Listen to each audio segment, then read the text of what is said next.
Welcome everybody to the first ever final table stream for World College Poker.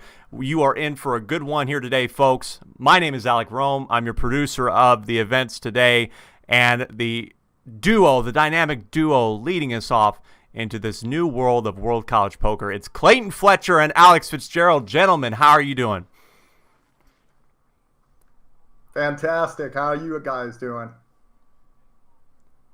Real good, and boy, I'm just excited to get this going. You two will be doing our play-by-play and commentary over this final table the whole day. It's going to be exciting. 8 college players will be battling for all kinds of prizes, including a title belt, trips to Mexico, private coaching, and all that sort of fun stuff. But before we do that, we have some great partners that have been with us during this whole thing. We want to bring them in. First, we're going to bring in the owner of World College Poker and one of the fundamental pieces of putting this all together, Craig Tapscott. We're going to bring him in on the line here in just a moment.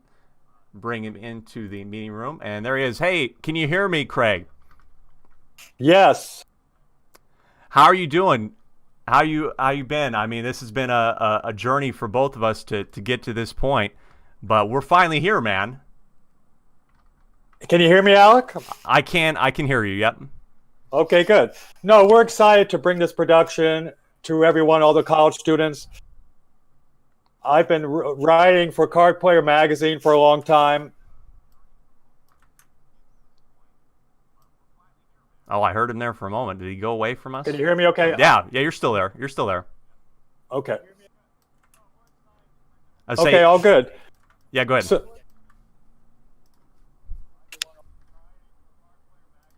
You can hear me, Alec? I'm hearing... Yeah, I can still hear you just fine. Okay, so we brought this event because I started interviewing these young players years ago. And a lot of these players eventually became superstars from my interviews from Card Player. So I had this idea to create this tournament just for them, to create a platform for college students out there. And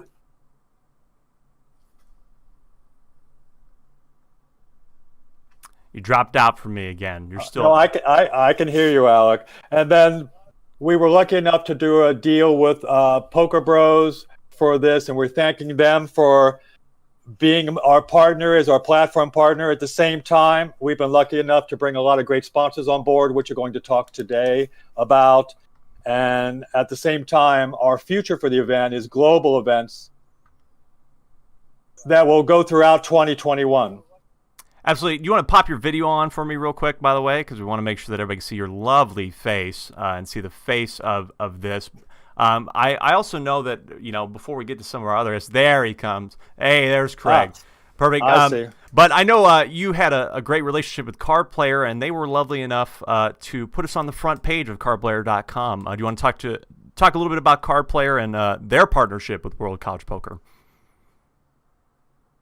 Yeah, for some reason I'm hearing myself in the background. You probably have the video up on your computer too. You might have pulled it up. I'm not sure, but I turned it off.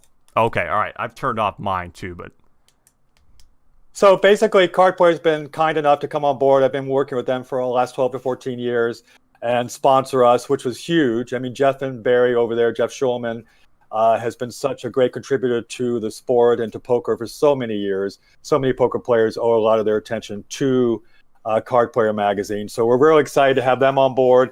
And then you'll go through the list. Excited to have First Land of Poker on board with Patrick Antonius and his partner. He's going to talk in a couple of minutes. I'll try to get through this as quick as I can. And then all the sponsors you'll go through during the show. I really have to say again that we give a shout out to Poker Bros and their IT team who put all this together. Adam over at the IT team, and then the owners of Poker Bro and the marketing team there. Just very excited to be a part of this whole event. Really quickly, the future vision is this is sort of a teaser event, we've accumulated a lot of poker clubs throughout the U.S. and been in contact with them, including MIT and Harvard. And from there, we expect to expand next year with events like club events, competing against each other, frats against sororities.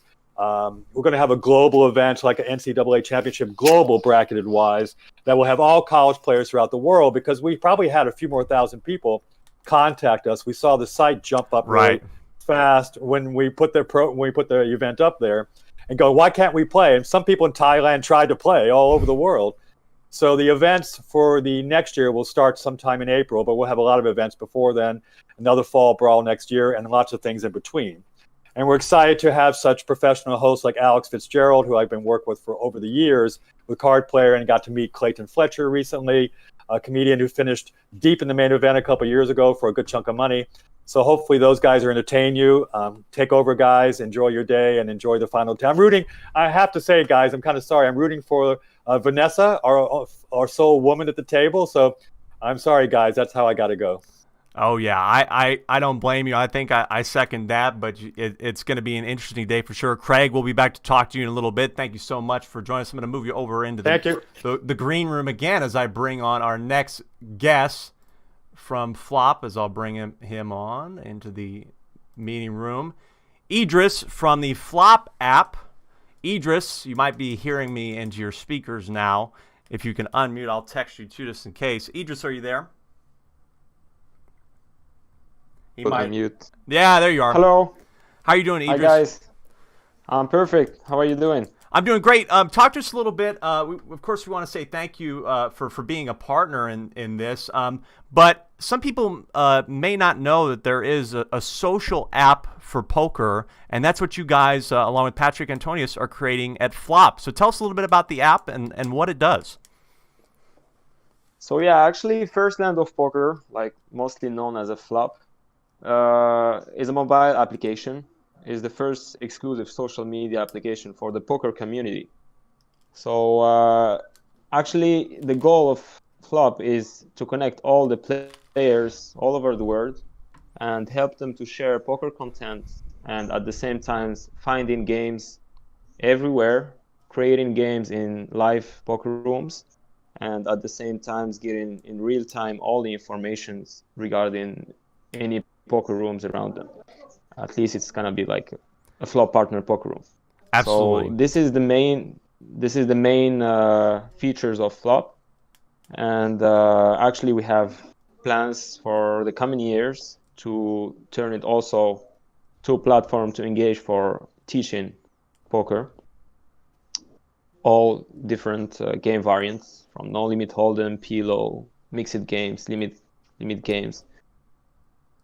So yeah, this is the first actually application that wherever every player can share hands, having like engaged poker players around them, create their players pool, and at the same time creating games with them, sharing sessions and discussions in general regarding poker. Absolutely. It's all very exciting. And there's, all of us in poker world use like 5 or 6 different platforms for all the things you just mentioned. And it would be great to have something that combines all of those things together, including in the education side. I know, is January, are you guessing about January when you're going to launch that education part for the app? Yeah, actually we're launching MVP for a really advanced GTO platform. It's going to be a smart e-learning platform for GTO. We are planning to launch it end of January. Perfect. It's a cloud-based platform, open for everyone, and especially connected with Flop app, which can create an ecosystem between the GTO learning part and the sharing inside a social media application exclusively for poker.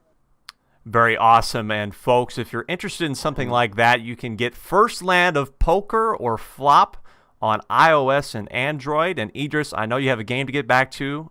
Go run good, and thank you so much for joining us. Exact. Thank you, guys, and good luck for all the college players contesting in the final table.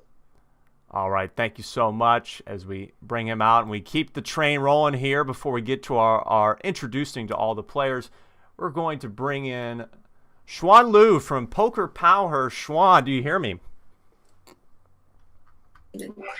Hi, how's it going? Going great. How are you? I am great. Thank you so much for having us. Poker Power is super excited to be sponsoring the World College of Poker. Yeah, we're like really happy to be here. We're doing some great things to get more women into the game.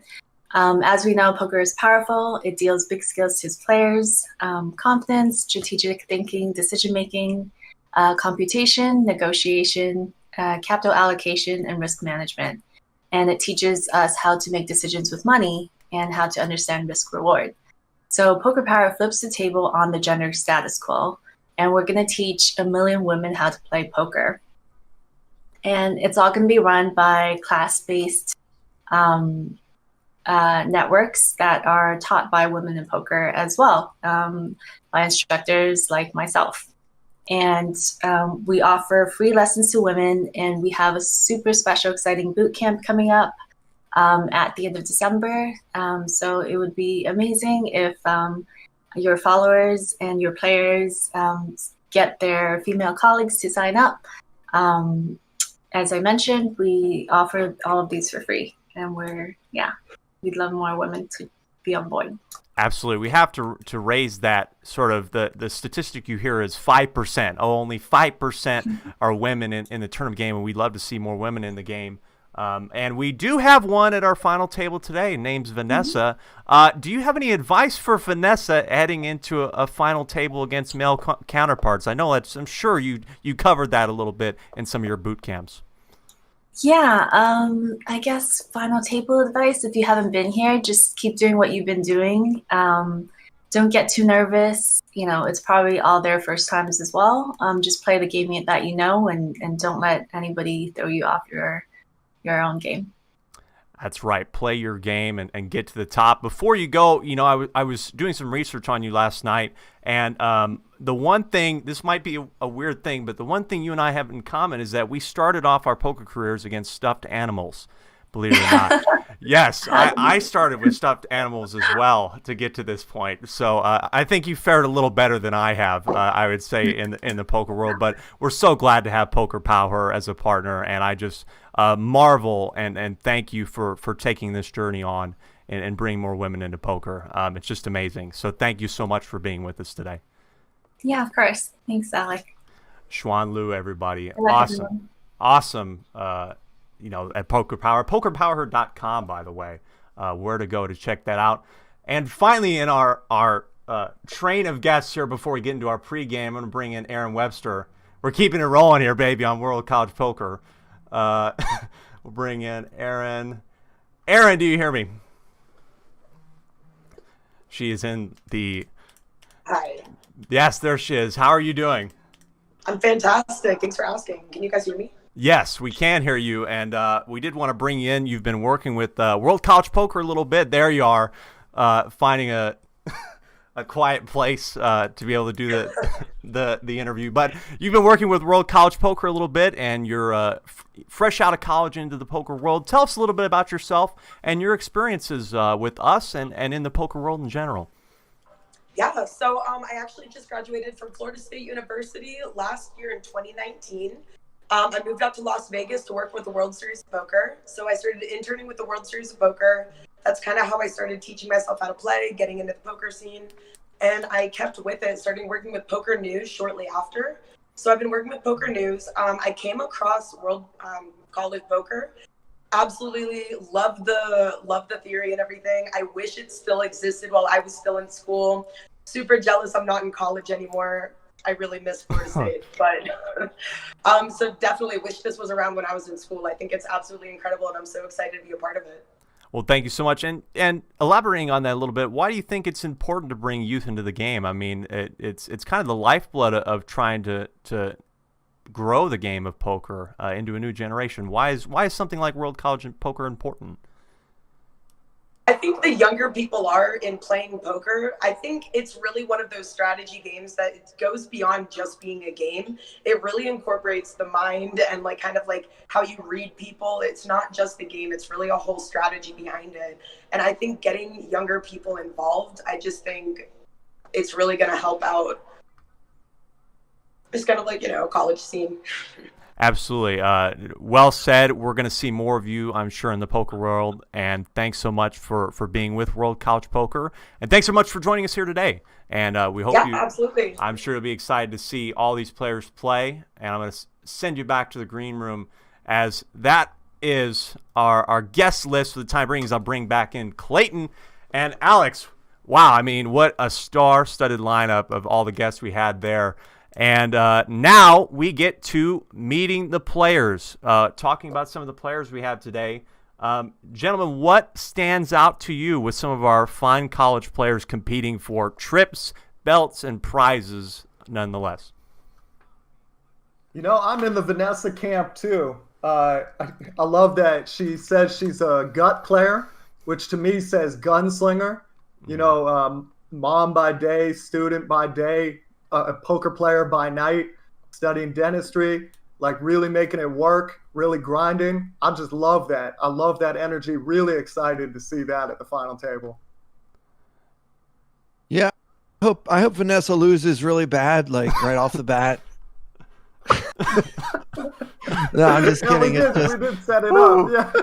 No, I mean, everybody's on Team Vanessa here. It's a lot of hype. It's a lot of hype. Yeah. No, I'm gonna pick somebody else just because no one's even mentioned any player other than Vanessa yet.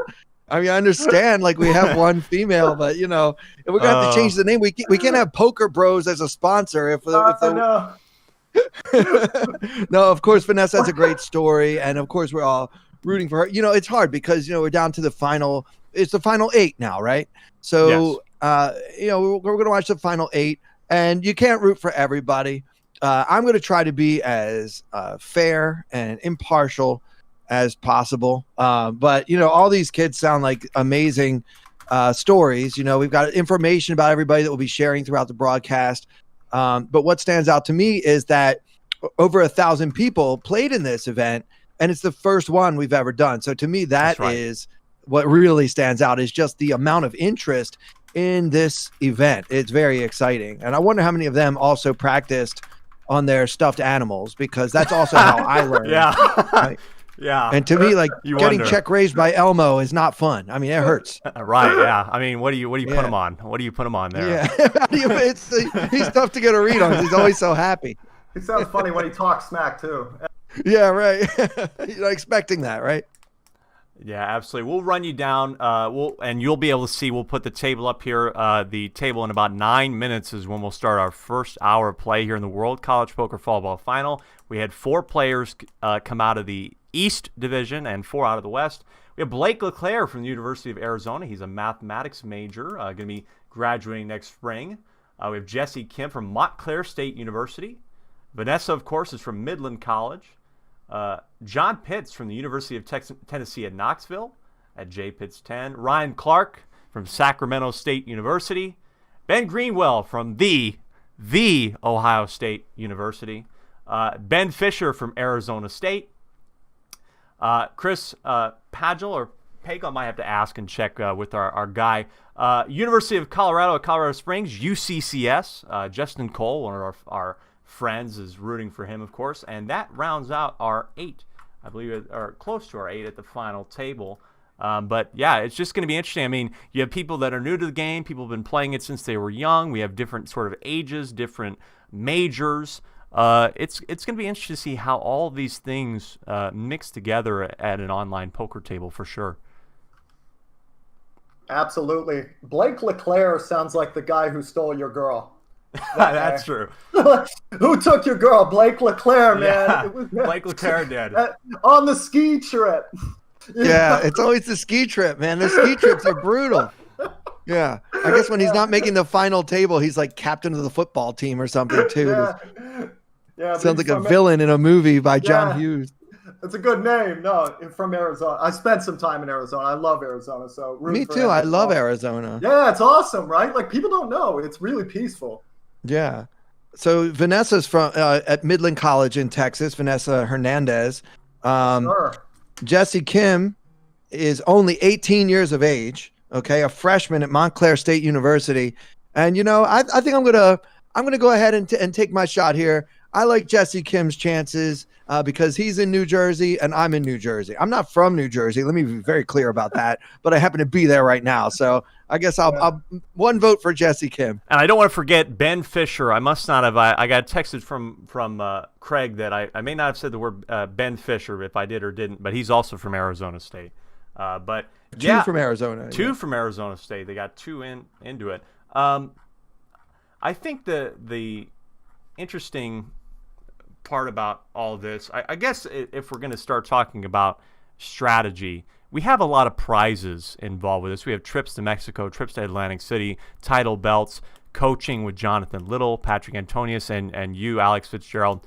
It is, as we talked before in our webinar, people will be wanting to go for the win, but maybe if you get halfway through it, and let's say we get halfway through, we get off of these 1,000 big blind stacks. How do you navigate the field and try to survive at different stack depths as things kind of unfold today? I've always been a big fan of. I noticed at the beginning of tournaments, it seems to be very socially acceptable to just raise anything you feel like, call with anything you feel like, and take a flop. And if you see a pair, call down a couple of streets.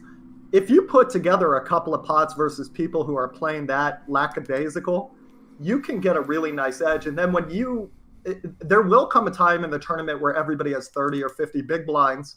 And my students who are watching today know exactly what I'm about to say because we talk about this a lot. But if you have 70 big blinds, 80 big blinds when everybody else has 30 or 50, that's a really powerful place to be because every one of your double barrels, every one of your check raises, every one of your 3-bets threatens their maneuverability in the tournament. Going from 30 big blinds to 20 big blinds to 10 big blinds is very damaging, much more damaging than going from 80 big blinds to 60 big blinds is damaging to you. So I always like the players that go out for the early lead. You can push it too far. You do tend to see young players push it a little further than they should. I definitely did that when I started. I was playing it like a video game, and I had a lot of fun with it. But if you can very carefully pick your spots, pick the people who are opening a little too much and calling too much, you can get to that early lead, and that's a very powerful place to be.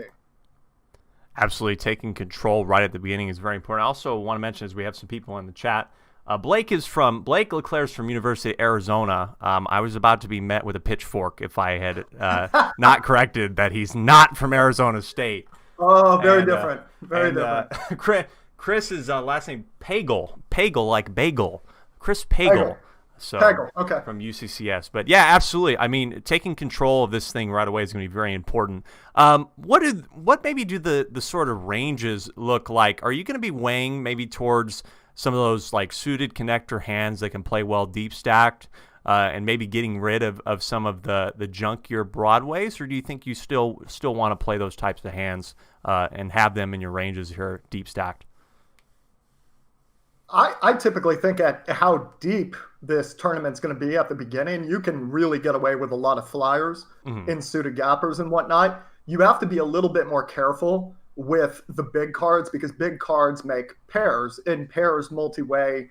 If the pot gets bigger, a pair probably isn't going to cut it. So if you can isolate someone who's opening a 4-6 suited or something of that nature, which is totally fine, at this stack depth, if you want to fool around, there is certainly license to do that. But if you can isolate that player with a king-jack offsuit or something like that and then make a big pair versus one person, that's a hand that's more likely to stand up. So that is definitely a strategic consideration they should take as well at the beginning of this final table. Clayton, I want to get your thoughts on any other strategic considerations that you were thinking about or that you had coming into this for these players. Absolutely. First off, I want to mention that we actually have a player at this table, at this final table from Arizona State, and also one from the University of Arizona. So Ben and Blake are both Arizona students, which probably accounted for some of our confusion about that. Yes. Yeah, we have two different Arizona guys whose names both start with B. Okay, so that's not going to be weird at all. Right. All right, we'll get it straight. No problem. But yeah, I mean, I agree with Alex. When you have this big of a stack, poker players, we tend to talk in terms of how many big blinds we have. So what that means is when you have a whole lot of chips compared to the blinds and antes, you can kind of play any style you want.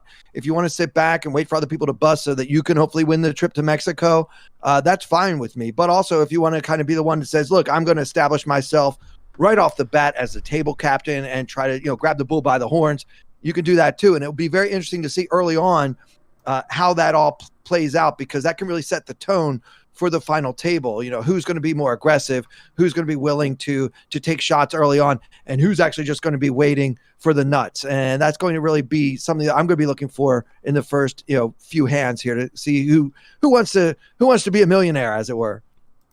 That's right. Who wants to be the champion of the first ever World College Poker Fall Brawl final table? And gentlemen, we're just 30 seconds away from getting it underway.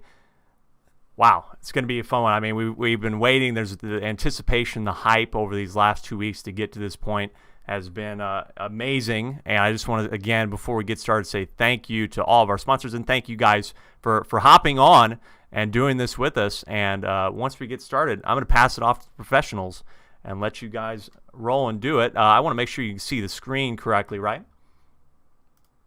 Screen looks great. Perfect. I got it.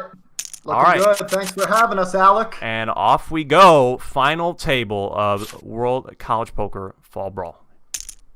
All right. Thank you so much, Alec, our wonderful producer. Right away, we have the Grinch in the big blind. That is going to be Vanessa Hernandez from Midland in Texas. So she's gone with the Grinch in the spirit of the season. Excellent. See a three-way flop on Ace King 8.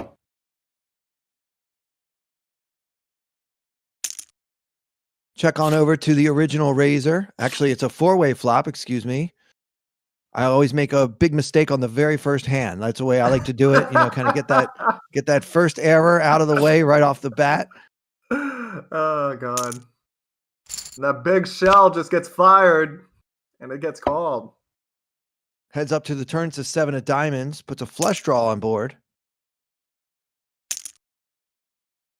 Ooh. I like it. The sweet little min check raise here on 4th Street. What do you think she has here, Alex? Well, typically when a person doesn't need to think there, this isn't 100%, but let's say someone just peeled there with Jack 9 of diamonds. Typically when they turn there, they think about it sometimes for a second. Do I just want to check call? Do I actually want to check raise? You do tend to see a little bit more value with this line. That's not, of course, 100%, but if he's sitting there with Ace Jack, he's got a real issue here, and probably it's going to be very tempting to find the muck with a hero call, and he does. So the player that almost everyone we know is rooting for, Vanessa Hernandez, takes the first pot, and it's not a small one. It's not a small pot by any stretch. I mean, that's a lot of chips for when the big blind is only 50. She now has a pretty nice little chip stack going early on. As we see, this pot is opened here in second position. Yes, sir. By RTC1755. He stole my username. That's Ryan Clark from Sacramento State University. Jack 10-8 on the flop, 2 hearts. The jazz performer checks. I like the speed of the action. No time. Ooh. Okay. Well, not too much fooling around here. These players know what they want to do, and they're going to do it. Oh, they're and that's good. Jesse Kim checking it. Now, do you think Jesse Kim would bet a little bit bigger with a draw there or a set on such a coordinated board? Yeah, I do. Yeah, another small bet. Maybe this is a 10 that just wants to get to a showdown cheaply. And if it gets checked here, that's exactly what's going to happen. But you could also just be begging for a call. Tough one to call here. Oh, we did buy a showdown with 7s, just trying to get a little money from draws. Jesse Kim pays off. Very thin. Very thin. Yeah, pretty nice. Nice loose action going on in the early going here. I like this table. Yeah.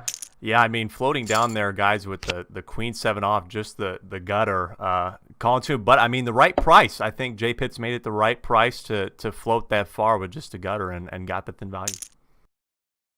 One of those things, too, if you can overbet, who knows? Sorry, I got to pull up if I can see you, Clayton, I won't talk over you. Sorry about that. That's okay. It's gonna be several hours here, and I think we'll probably interrupt each other many, many times. That's okay. So Alec, while we have a second here, why don't you tell us about the prizes? What is what's at stake for these players? Absolutely, Clayton. Just some of the things at stake, folks. First place is going to win. I mean, listen to this. You get your very own personalized Poker Bros avatar. You will be forever enshrined in this amazing game that everybody plays. Along with that, you get a title belt valued at nearly about $1,500. It's being made. We're going to send out photos when it gets done and send it to the winner. They are the first ever World College Poker champion. The big one from PLOQuickPro.com, and we're going to play an interview with John Beauprez. We didn't sneak him into that intro, but we want to make sure we show the video and the great interview we had with him. 6 days, 5 nights hotel package in either Cancun, Mazatlan, or Puerto Vallarta. I mean, holy cow, what a prize there. And lots of things, Bluetooth stereo things, private lessons with Jonathan Little for first place. And everybody at the final table, just for getting here, has been guaranteed at least a standard membership with PokerCoaching.com. Very great prizes, Clayton. Very cool. And the loser of this tournament wins private coaching with me. That's true. That is true. Hey, I want to go deep in the main event too. That's not such a bad thing. Just get lucky every time. That's all it takes. Hey, that takes skill too. People forget that. I wish I could teach that. Jay Pitts is in every pot. I love it. And Blake Leclerc firing. Yeah, so as I was mentioning in the open here, we were looking for which players are going to be more willing to get involved, who's going to try to jockey for position early, and who's going to kind of sit back and get a feel first. And yeah, I think we can see early on that Jay Pitts, and that's John Pitts from the University of Tennessee at Knoxville. That's Jay Pitts up there at the top of our screen.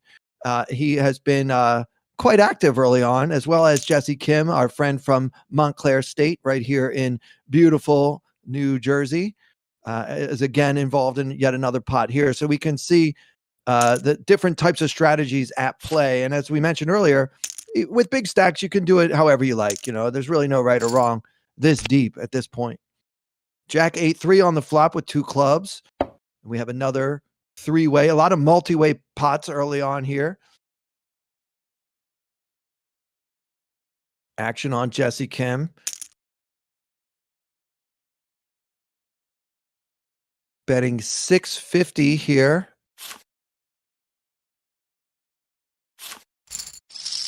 Gonna take it down. Jesse Kim picking up a few chips on that one.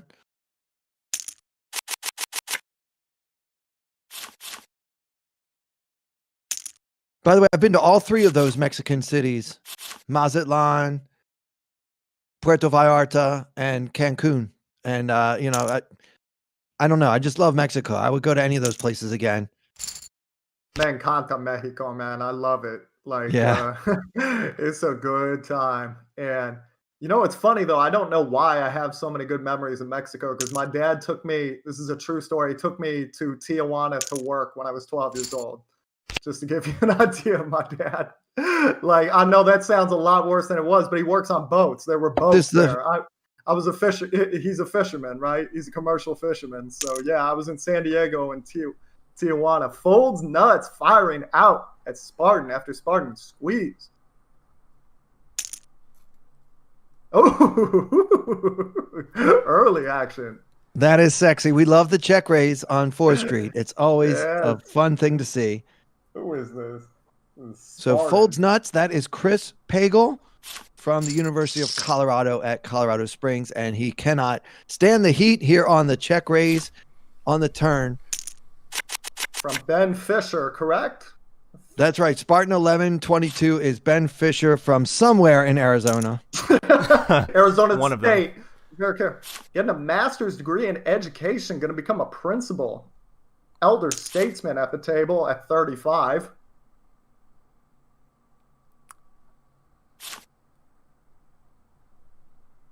You know, guys, This I think table, that's practically a grandfather, isn't it? Right. I mean, but that's the cool thing, too, is that it's never too late to go to college and get an education. Very cool. Very cool to see. A 3-bet here from out of the big blind by Vanessa Hernandez. And yet another raise from Jay Pitts, making it 22.75. What is Vanessa going to do? It's Rock'em Sock'em Robots right now. All right. I love it. Party time. Action board. Yeah, Queen 8-6, fairly coordinated. Pot size bet here on the turn and raise. J Pitts with the raise. This is a big pot. Is he going with it with aces? And did she lead the big wraparound draw? The big draw? Oh my god. Oh my god. Going for half the pot here on the turn. We could see an all-in. Yeah, very early this morning. Let's go, Vanessa. Go. Oh dear God. And a call. I'm A more 10 nervous than on there. the river. Vanessa has about half the pot left in her Oh my stack, a God. little less. She's all in. What? Eights. I'm just And a bet call! $1 on it. Oh my God! Aces versus kings. Wow, what an unbelievably huge pot for Vanessa Hernandez, taking a commanding chip lead and actually eliminating one of her opponents. So your eighth place finisher is John Pitts, J Pitts 10 from the University of Tennessee at Knoxville. GG, John Pitts. Wow. Go, Vanessa. Let's go. Wow. I What mean, was the action? Did I miss something? Okay. I'm not gonna lie. I'm looking at Clayton. I'm talking to you guys. I'm not doing terrific. okay, if I remember right, it went 4-bet pot, donk pot by Vanessa, Oh, raise. Okay. Yeah, raise Okay. then to the donk and a call. Bet like called, so- maybe 14 and a call, and then an all-in call. She saw the safe turn and like went with it. Okay, that's that took some chutzpah. Wow. Yeah. I mean, huh. It's the replay feature for that one. That was quite a pot. And Vanessa Hernandez now with the commanding chip lead. As I mentioned, she's got 2 times the chips of any of her opponents at this point. This thing just started. That's a good way to put it. And you got to be real careful. You got to be real careful after you get a bunch of chips. You start feeling like they're nothing, and you start calling down with nothing, and you go to 82,000, or you just start peeling. So it was a good sign that she let that pot go. Didn't just hell, they're all monopoly money right now anyway. Absolutely. I've never had 2,000 big blinds in front of me. I have no idea what that feels like. I went to Just a home limping game in once. here on the. Yeah. I went to a home game once. They gave us 1,000 big blinds, and I think like 4 or 5 hours later, I had 700. I said, "Just take my money." Take my money.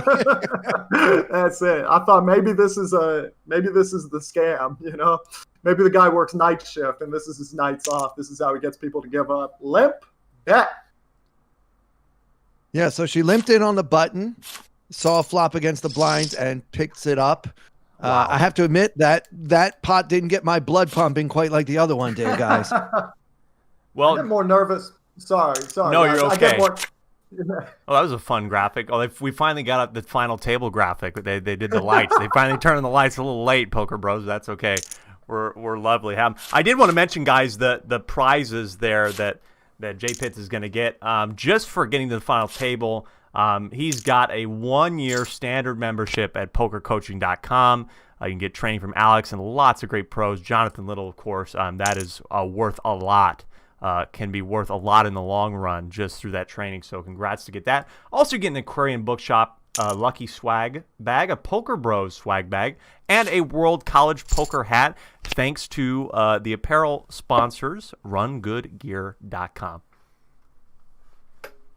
Very nice. And, of course, Jonathan Little, a friend of mine, a friend of Alex's as well. And all 3 of us live in New York City. Sir.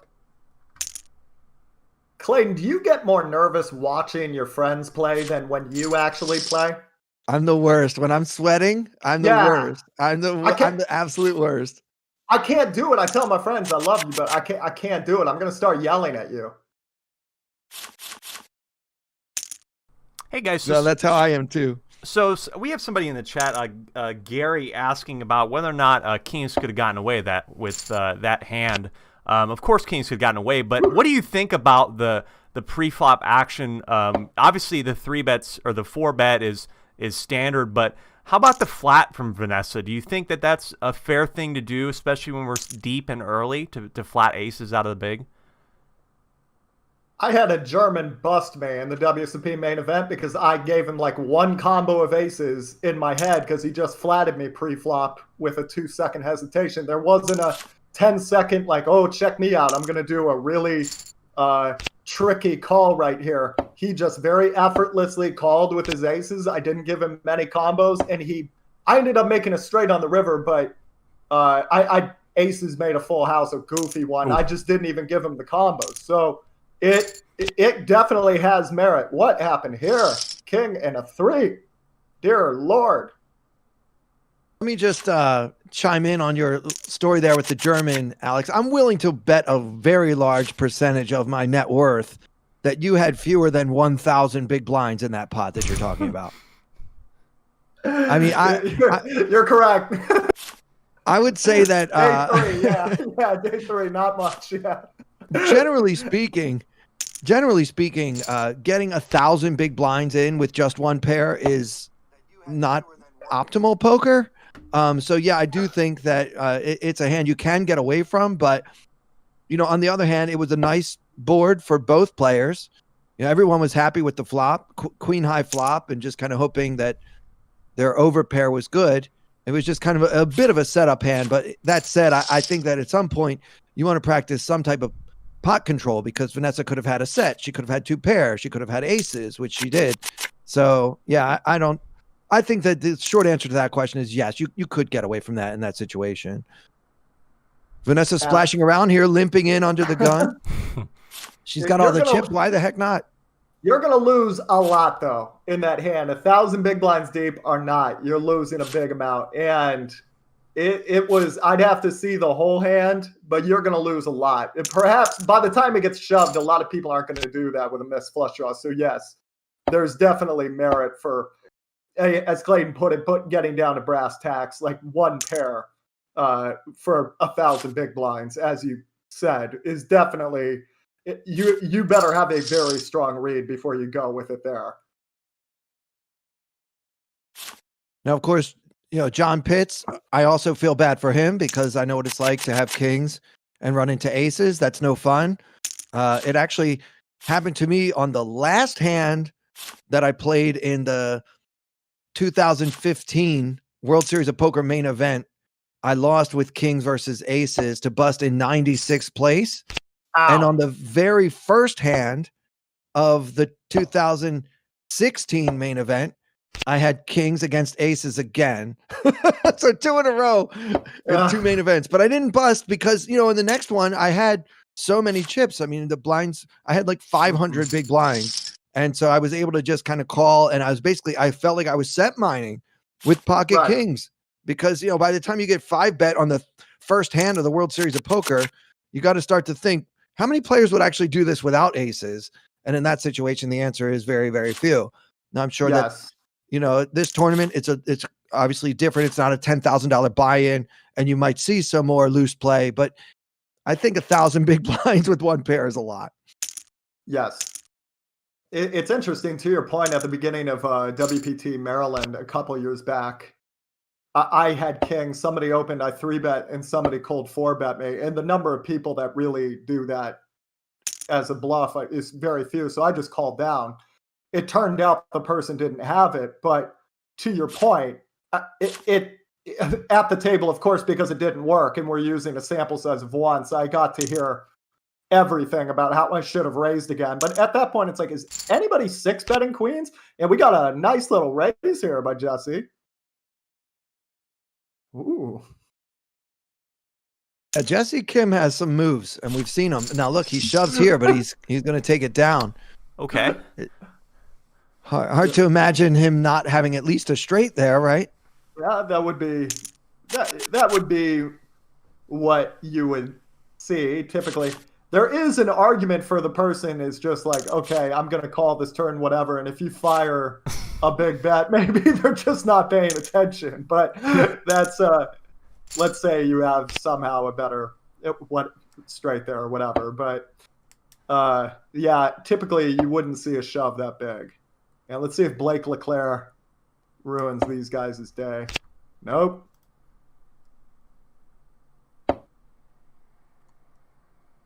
Blake Leclerc, as you mentioned, already ruined a lot of people's days on the ski trip. Doesn't have to ruin any more days today. Got a soccer scholarship. You know. Doing good. Did his gap year in Portugal. Oh, leading when the draw missed. Really? Yeah, Jesse Kim mixes it up, doesn't he? It's really hard to figure out. Jesse Kim, justice studies in Montclair. Wow. Considering a professional career, definitely shows the floor. Has learned a lot from Negreanu, he says. Oh, that's nice. Yeah, obviously a lot of players really admire one of the legendary players in the game, Daniel Negreanu. Yes, sir. Not a bad guy to have as your role model. And another three-handed pot. And yeah, as you were saying, Alex, Jesse limped in here on the button. And we've seen that a few times now.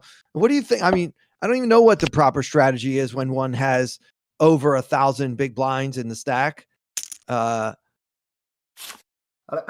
don't have a limp there, so I couldn't really tell you what that could be.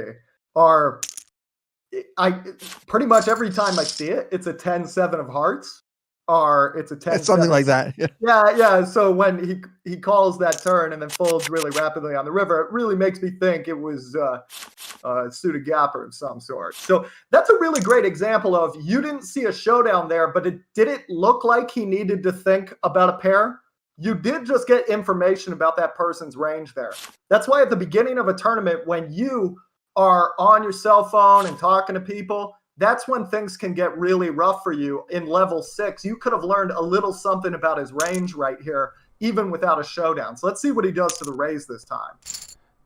And Alex, I was going to say one of the things I'm noticing right away is that the action, as we said, is very fast and decisions are getting made in a snap. I mean, compared to, and you wonder whether or not it's just, you know, the Poker Bros being an online platform. It's a great mobile platform for poker, but maybe just because it's on mobile, it's so easy to make the decision to be able to just click, go call, or fold that quick that, you know, maybe you're not taking that 5 seconds to kind of think about it and understand why you're doing something before you just hit the button. That's very true. Clayton and I were actually talking on his podcast about really big bets and how easily you can get them called online because people really do get a little overextended. Now we just saw him call on the flop and fold on the turn. So it looked like it was very relaxed. So we're learning something about his limping range, aren't we? That it's most likely not an ace because that ace doesn't fold there that easily. We are learning something. Sorry, go ahead. No, certainly an ace would have at least given it some thought and probably not folded on that turn card. So now we have a 4-way pot and a raised pot. Jack 10 deuce with 2 diamonds. I love the action. Rock 'em, sock 'em. You know what? I like fast poker. I think all poker should have a shot clock. I don't think that we need to take so much time to make every single decision. You know, it really kills the game. So this is fun. You know, they have a lot of blinds, but they're going to play a ton of hands. Yes, sir. 3 to the turn. It's a 5 of hearts. I almost wonder if there should be a handicapping system. Like you and I, Clayton, can't take our time, but somebody new to the game could. That would make the game more fair, wouldn't it? I would agree so. Ooh, action card. Yeah, what a river card. It's the 10 of diamonds, puts the flush out there and also pairs the board. Doesn't slow down folds nuts at all. Ah, I missed. It's jacks and 10s instead of 10s and 7s. And OSU nuts takes down a nice big pot. Look, the timing of that was beautiful. Was that a value bet? What? I was a believer. I was a believer because I was like, "There's nothing that folds here. Why bet if you don't have it?" Oh, this is why poker is so difficult. It's like if you're sitting there with a jack, you go, "My God!" Like. And the timing was just pristine. Spartan. I wonder, Alex, how much the fact that these players, you know, they're playing for prizes. They didn't invest thousands and thousands of dollars to play. You wonder how much that influences the speed with which they make their decisions and the types of decisions they might be willing to make. I mean, certainly when I play in a smaller stakes tournament, I definitely see a different style of play, to say the least. Yes. Yes, sir. And it's also youth finds a different way to play tournament poker. It's more of a video game, whereas when you're playing some, RTC checking back that river. Interesting. Is he worried about a check raise bluff? Okay. Anywho, About that a little bit, Alex. It sounds like you feel like RTC missed a bet there on the river. I would like to see just a little deliberation as to one of the things that personally pains me, because it's almost always free money, is checking back the best hand, because it's so rare to find someone that'll turn their hand into a bluff. When you do say that, you remember it specifically because it's so rare. For sure. I always kick myself when I miss a value bet. And we have to wonder if RTC 1755 is wondering if he could have juiced that orange a little bit more on the end. It's going to come up. It's going to come up in the rest of the tournament. And now let's say he does fire a river in a very similar spot. You could logically think about the pairs and go, that's not there. So it's very polarized. And if there's missed draws of some sort, you could certainly help you there. It is something to pay attention to. Guys, another thing I'm noticing quite a bit is a lot of the river bets getting made are very thin.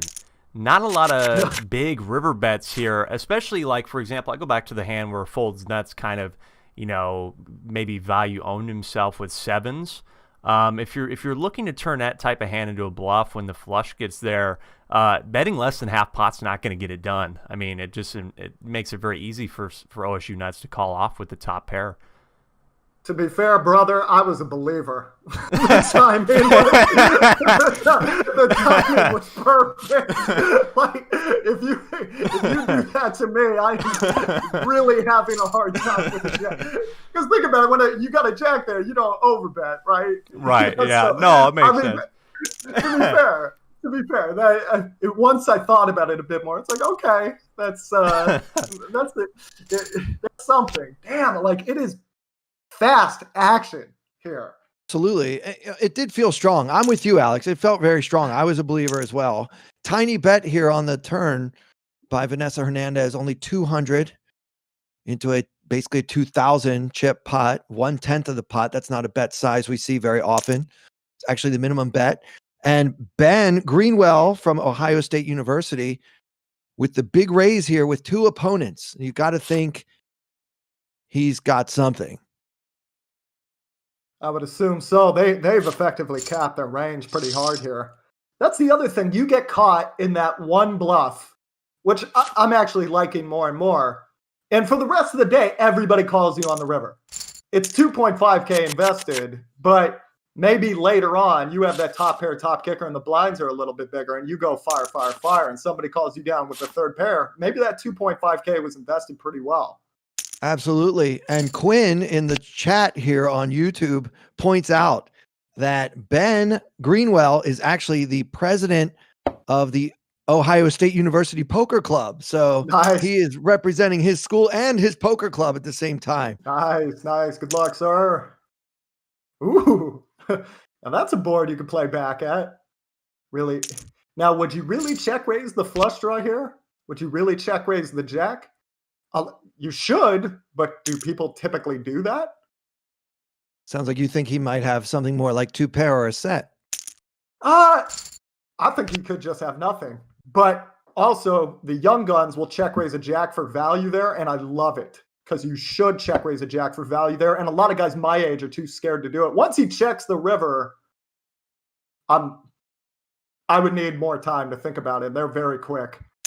It's flush a lot, though, right? Yeah, it's a miss flush a lot, yes. So Blake LeClaire should value bet very quickly. Oh, he got called. For value, yeah. Oh, interesting. And the jacks take it down. All right. Blake LeClaire not scared as his top pair, top kicker. Yes, get that money. Yes, sir.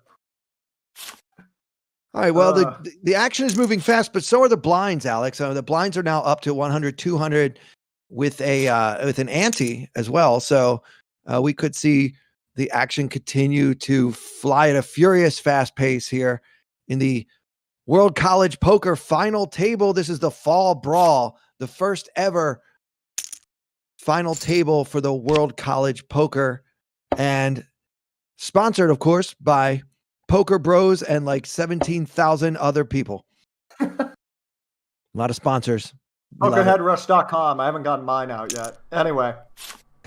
Yes, that's right. Yeah, Clayton, we have so many lovely partners and sponsors. Like we said earlier, Card Player is one of them. Premier Poker Magazine for over 30 years. Their mission is to bring you a well-written, interesting, accurate, and informative, all four of those things, magazine that will tweak your poker interest, knowledge, and comportment to make poker more enjoyable for you. Card Player, very nice that they had us on their front page just this last day. Cardplayer.com, check it out. The first time I ever went to Vegas and played in the World Series of Poker, I played in a satellite to the main event, and I was at a table with Barry Schulman, who owns that Card Player. And I had to say, he was a great guy, a gentleman. I was honest. I told him it was my first World Series, my first satellite. He wished me luck, and then check raised the turn. Welcome to the party, pal. Pretty much. It was like Elmo all over again. It was very painful. On my 18th birthday, I busted my bankroll at 4 a.m. on a school night, and an older Chinese gentleman turned to me and said, "Happy birthday, kid," as they pushed the pot away. It was, and that was my initiation. It didn't kill you, but hopefully it made you stronger. It's an amazing story now. It's one of those, like, is this a movie? This has to be. Pot size bet here on the flop from Vanessa Hernandez. Takes it down after having limped in and called the raise. She potted it right into the razor on the flop. You don't see that a lot in heads up pots. I don't. It's a tough play. It's really hard to play against. Used to see who was it? Rec Rule do that all the time, if I'm not mistaken. Yeah, we call it leading out or donk leading. And it's just not, I don't think it's a play that many players employ as much as they should, because it's very, what does this mean? You know, it kind of catches the razor by surprise very much. My buddy was rigging up some bots for me to play against and learn from, and those damn things donk let into me all the time, and I would just sit there going, what is he doing this with? Yeah, and I got to tell you, wait, hold on now. We've got guys. We have a limp. What? Another limp, a raise, a re-raise, and a re-raise, and a call. And if you're this Leclerc, is a big pot, guys. Okay, now if you're Spartan, you're going, I've seen aces get slow played once. But we're firing right into the paired board. Okay. Yeah, I mean, how does Spartan not have an overpair here? It's going to be aces or kings. A very large percentage of the time. He looks like he's trying to get it all in. He takes it down, so we'll never know. But I'd be surprised if that was anything other than a premium pair, let's just say. What do you guys hope Vanessa folded there? I mean, she ended up limping UTG. I think that was UTG, and then calls the 4-bet for 5,200 more.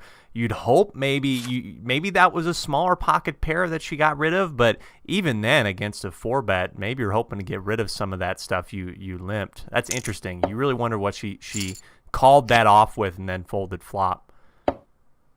I think she's firing from the hip, and you got to be careful when you're running well. You might think you can fire at anything. Right. So you got to be careful. You got to remind yourself, like, hey, I got ahead of myself before, and that didn't work out, and I still want to go to Mexico, so let's take my time here. I'm in the best position.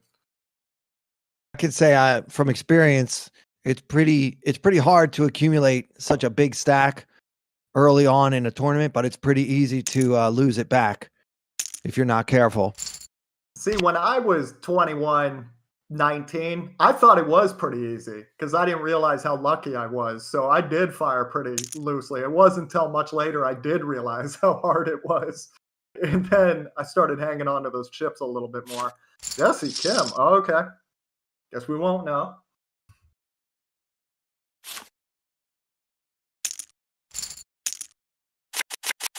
playing for a little bit here, Alex. What are your opinions? What are your reads, if you will? I mean, of course, we haven't been able to see the whole cards, but what have you noticed about this table so far? Jesse Kim does seem to be willing to play some pots, and that'd be the person you're logically you're going to run into the person that's more of an action player. So you do want to make sure you're collecting some information on them. It does seem Hernandez wants to gamble up as well. So you want to be collecting information. And we're noticing she's not backing off on her limp. So if I have a premium hand, I'm raising right now and seeing if she wants to gamble with that big stack. Absolutely. Another 3-bet pot here, 3-handed to the flop. It was 3-bet pre by Blake LeClaire, and now it has gone bet call here on the flop and checked over to Blake here on the turn. 10-10-7 rainbow on the flop and a deuce of clubs on the turn. This is not what we call an action board. Yeah, a lot of high cards missing here, and you're going to see a lot of folds. That's what happened.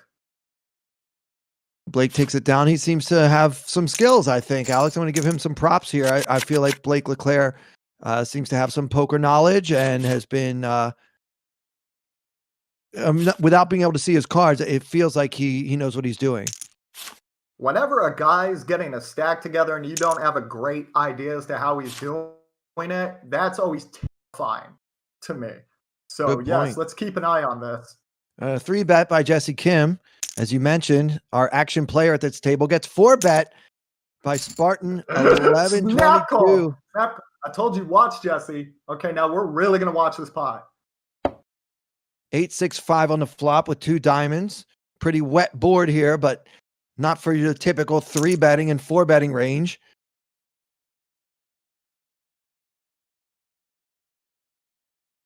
Spartan fires.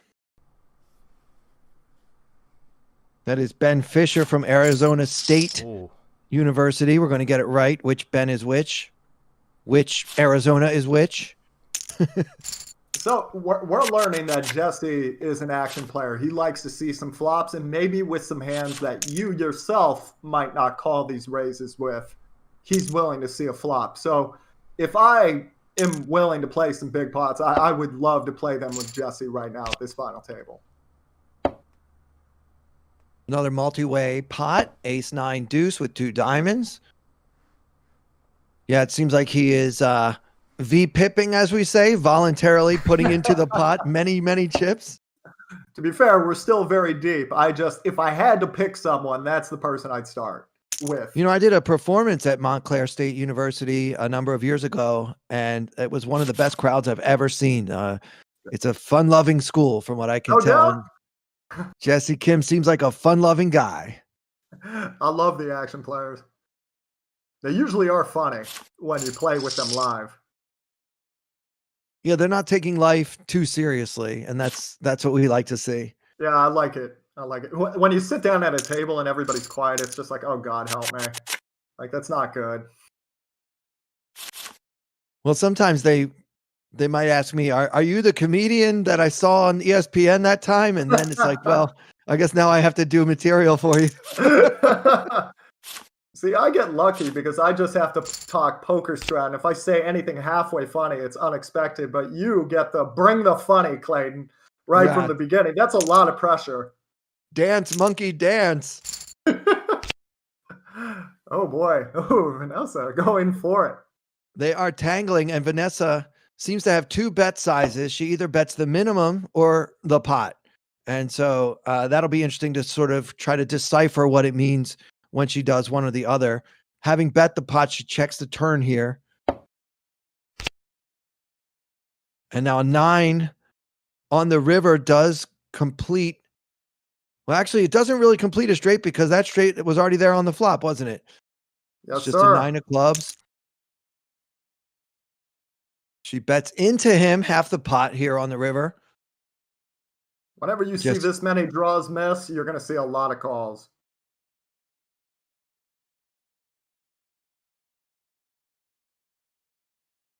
The longest tank of the match so far. Yeah, I got to think through this one. He didn't want to fold. I told you, the call gets debated. Yeah, I mean, I hate the feeling of being bluffed, right? You don't like feeling like you got bluffed, so it's always easier to call and find out that you didn't get bluffed. Yeah, a lot of people will pay a lot of money to find out they weren't being bluffed. That if you get away from that, that's all you need when it comes to this game. And then play your good hands fast. Absolutely. Blind's moving up again. Now at 300 for the big blind. And again, we have a pot that includes Vanessa and Jesse. It checks through, and the 7 pairs on the turn.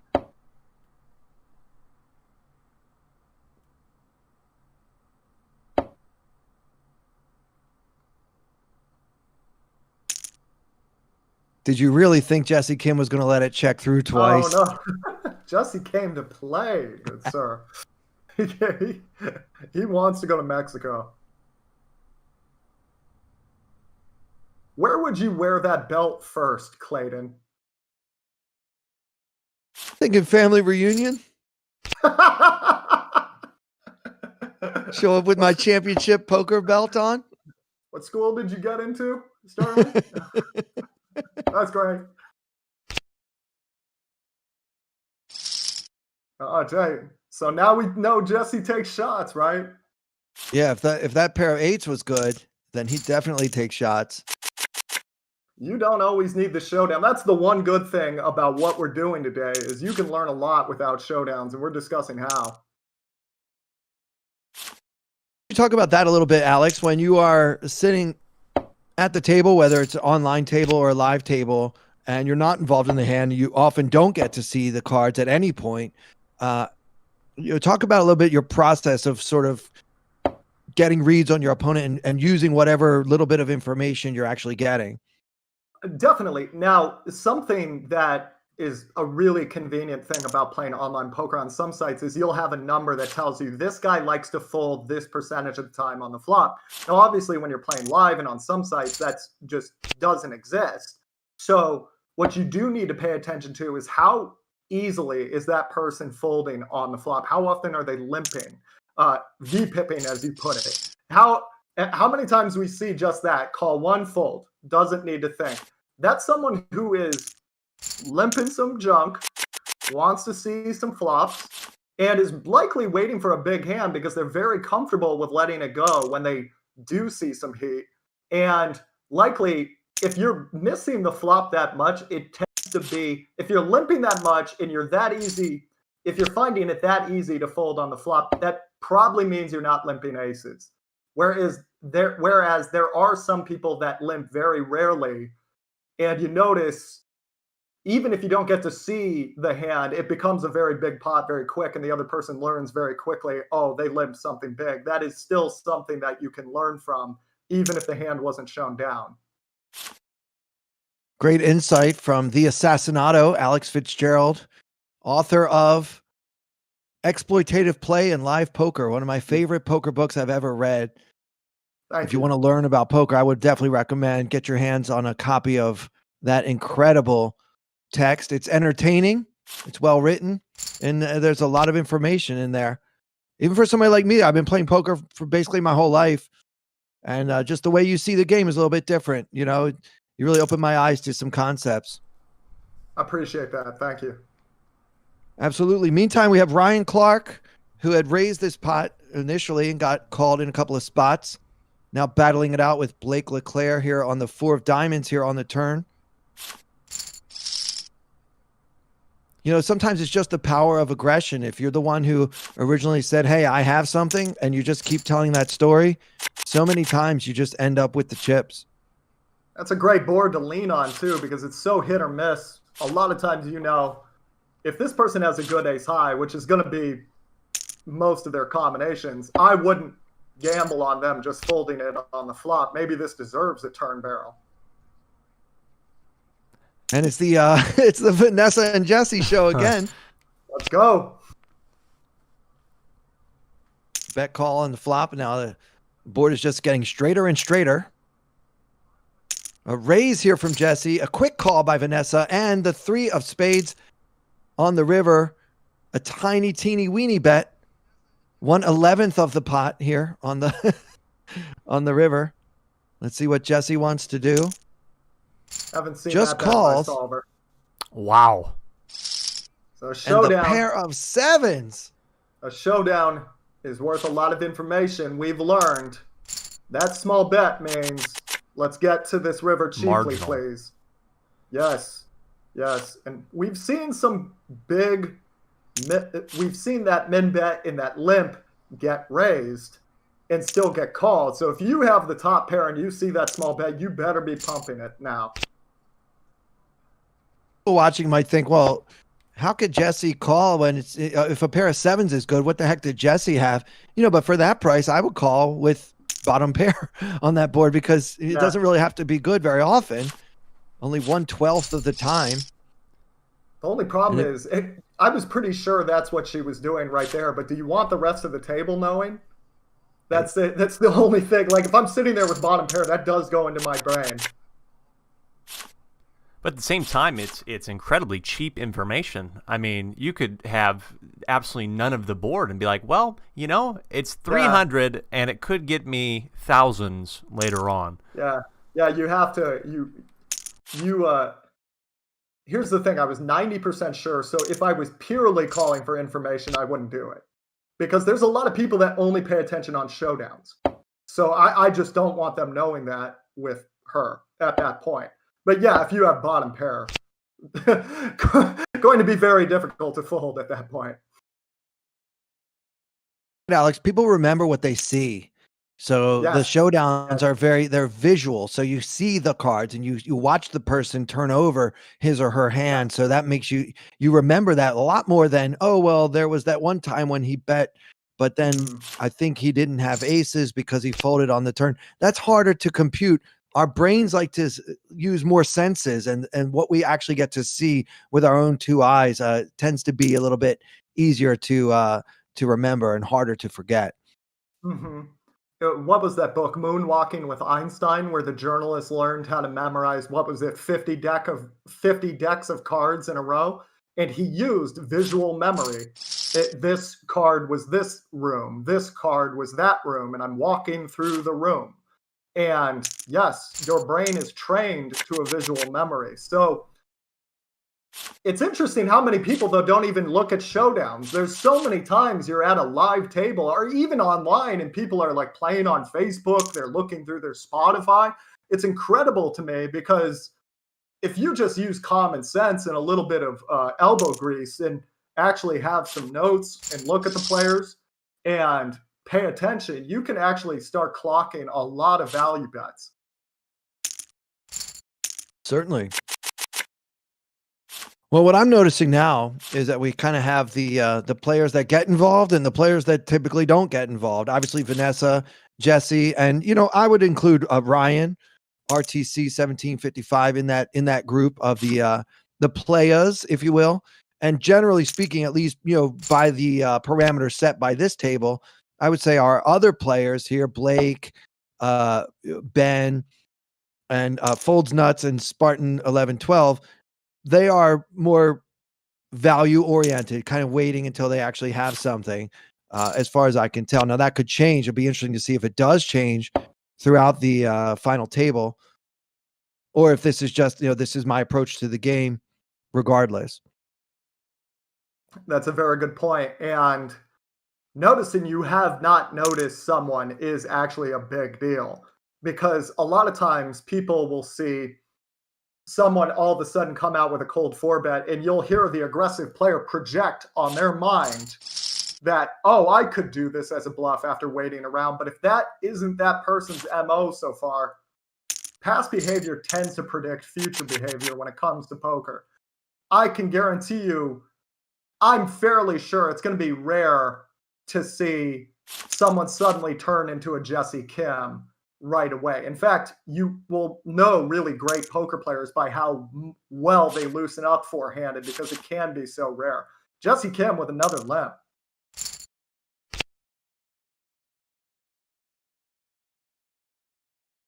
Well, flop, it's ace 9-7 with 2 hearts. That's a board that Jesse should probably bet, right, Alex? Since he limp called, I do believe he limp called if I saw that right. So, Maybe you're right. I misread it. Yeah, I think you're right. He limped called. Yeah, so that actually means that Ryan is more likely to have the ace there.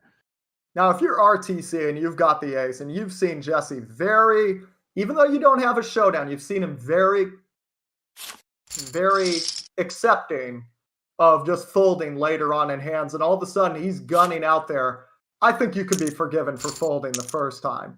It's certainly tough, but hero calling at this juncture when someone hasn't gone out of their way to donk lead turns and whatnot and has been very content with just taking cards off, calling bets, and seeing what happens, never a bad idea. If he keeps it up, now you got to start thinking about that hero call again. Yeah, absolutely. At some point, you got to stand up to the bully, right? I don't know. A lot of times you just wait for it with a bully when it comes to cash games, because if they get into that, you have infinite time. But with a tournament, yeah, you got to shut the door on them quite a bit. Blake LeClaire with a 3-bet here. Ryan calls, defending his original raise. Action I can track. This is great. Queen 9 tray, rainbow. Ryan checks to the 3-better, who puts in a half pot bet and takes it down. So again, without not being able to see Blake's cards, it just feels like he's playing by the book, or in a strategy that seems to make sense to me as a player that is involved in tournament poker on a daily basis. So all that to say, I feel like we may have a favorite in Blake LeClaire, and despite the fact that he doesn't have the chip lead yet. Anybody want to take some action on him? I'm also looking at Spartan. The few pots I've seen have been very aggressive. Now, how about OSU Nuts? Tell me what you know about him, and then tell me how. Sorry, go ahead. Yeah, OSU Nuts. Ben Greenwell from Ohio State University. He's the guy that's the president of his school's poker club. And yeah, I mean, I've kind of had him pegged as, I hate this term, but a reg, so someone who plays a lot of poker, kind of knows what most of us would do in most of the situations. I don't feel like he's getting out of line. It feels to me like he is kind of in the same category as Blake LeClaire. Now, again, we are just guessing because we don't actually know what any of these players have had. They could all be completely, just off the rails logic-wise. But from what we can tell, with most hands not going to showdown, these are just kind of the vibes I'm getting. Now, speaking of Ben, he decides to 3-bet here. Could be a value hand, or it could be, you know what, Ryan?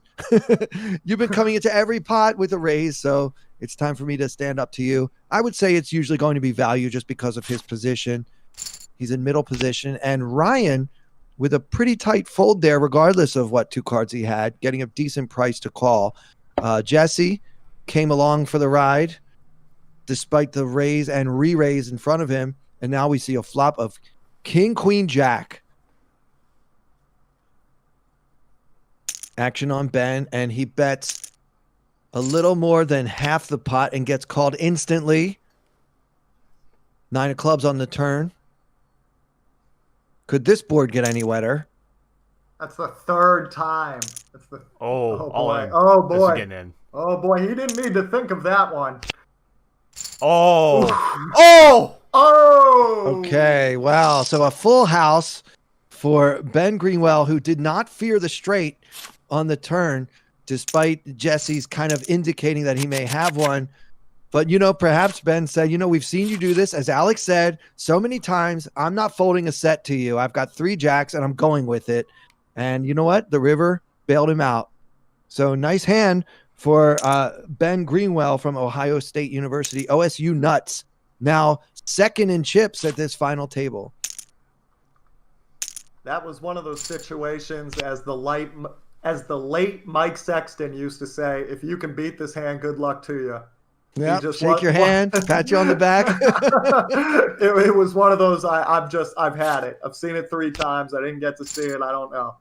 And here we go.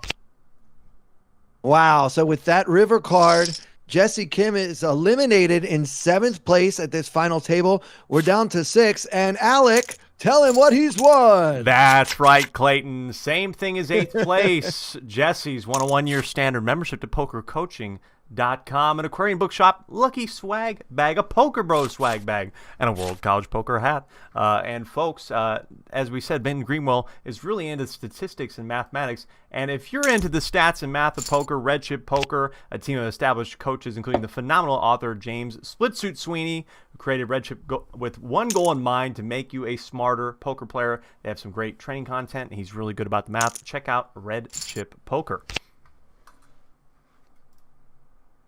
That was brutal. Just going to keep saying it.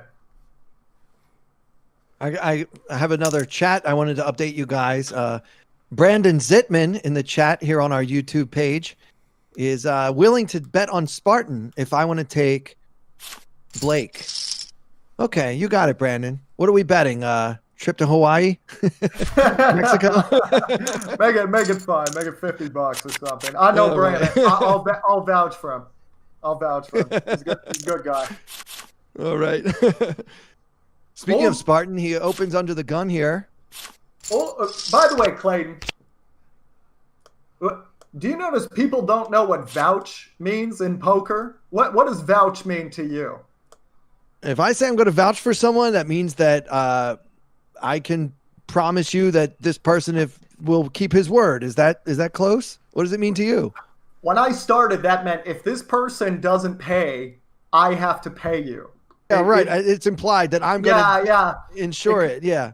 It comes up in rounders, but I notice people use that word differently now.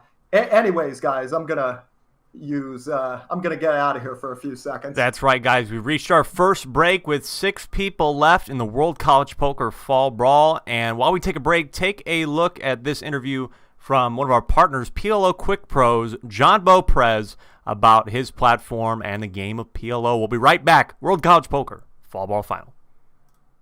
And now we're excited to be joined by the head of PLO Quick Pro, bracelet winner, John Beauprez. John, first off, I want to say thanks so much for providing these really awesome hotel and vacation packages. I mean, the potential for these players today to be able to go to Mexico, Atlantic City, Branson, Missouri, all these cool places is really awesome, and we're so thankful that you're partnering with us here for the first Fall Brawl. What are you excited about in watching these players? Yeah, I'm excited for poker in general, and I'm excited for the future of poker. I really appreciate World College Poker putting on, this event, and I'm excited to sponsor it.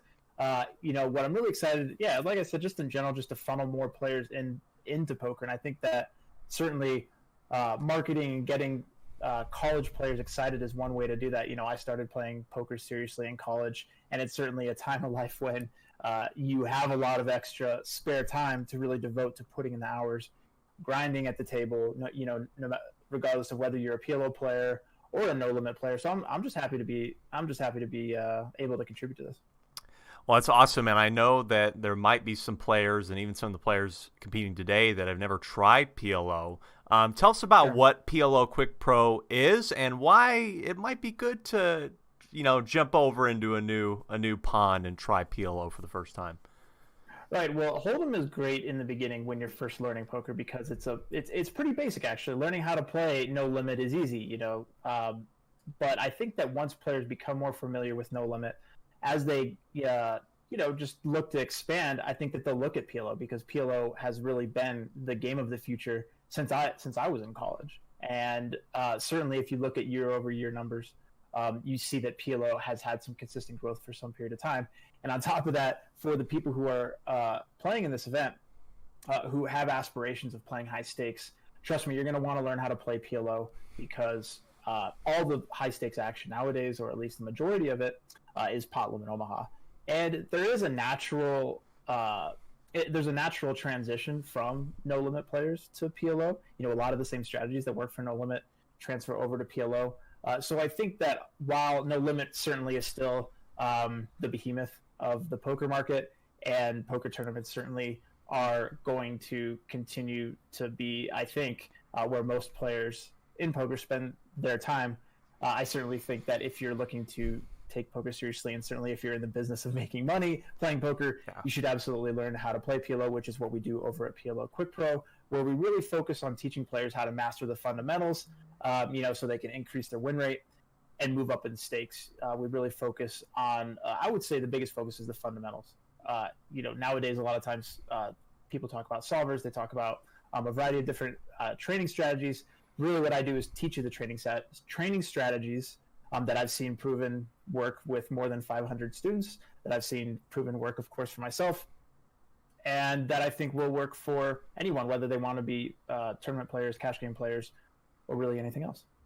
That's right. Patrick Antonius said the other day in one of our interviews that PLO is a better cash game, as you mentioned. That's where the money is. And if you want to go and get some money, go to PLOquickpro.com, get your free PLO blueprint, and access all the resources. Right. Check it out. John Beauprez, bracelet winner, thank you so much for being with us here.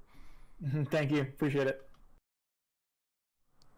Welcome back, everybody, to the World College Poker Fall Brawl Final Table. 1 hour through this great event, and the things we've seen, the things that stand out. Vanessa Hernandez, aces versus kings, getting it all in and doubling up, and also Ben Greenwell, OSU nuts, spiking the full house on the river versus a straight to knock out Jesse Kim in 7th place. Now, guys, as we get in and start this second hour of play here on World College Poker and on Poker Bros, now we have some things to think about, actually, because the prizes are getting bigger.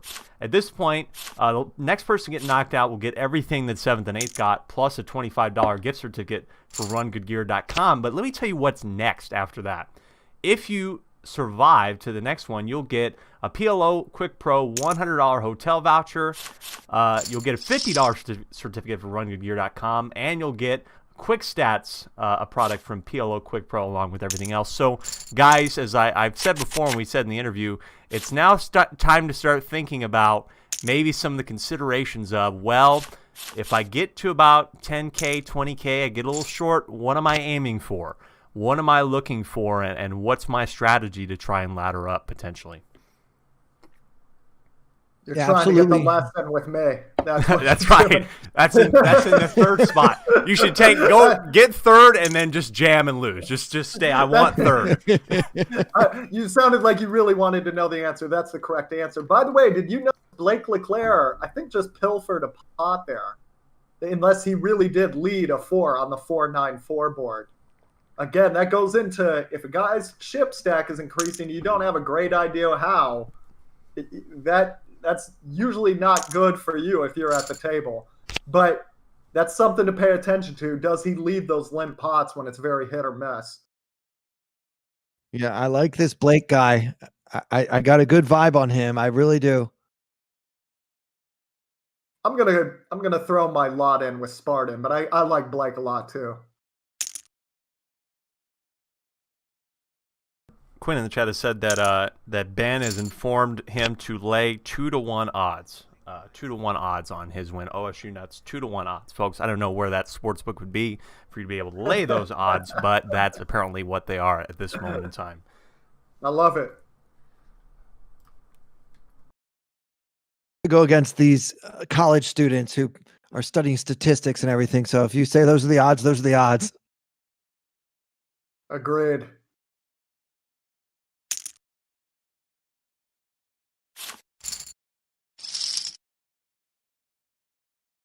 Give it up for Vanessa. I mean, she doubled up very, very early on in the match and has kind of been hanging around, splashing around a little bit, but not really playing any really big pots, and has not yet given up that chip lead.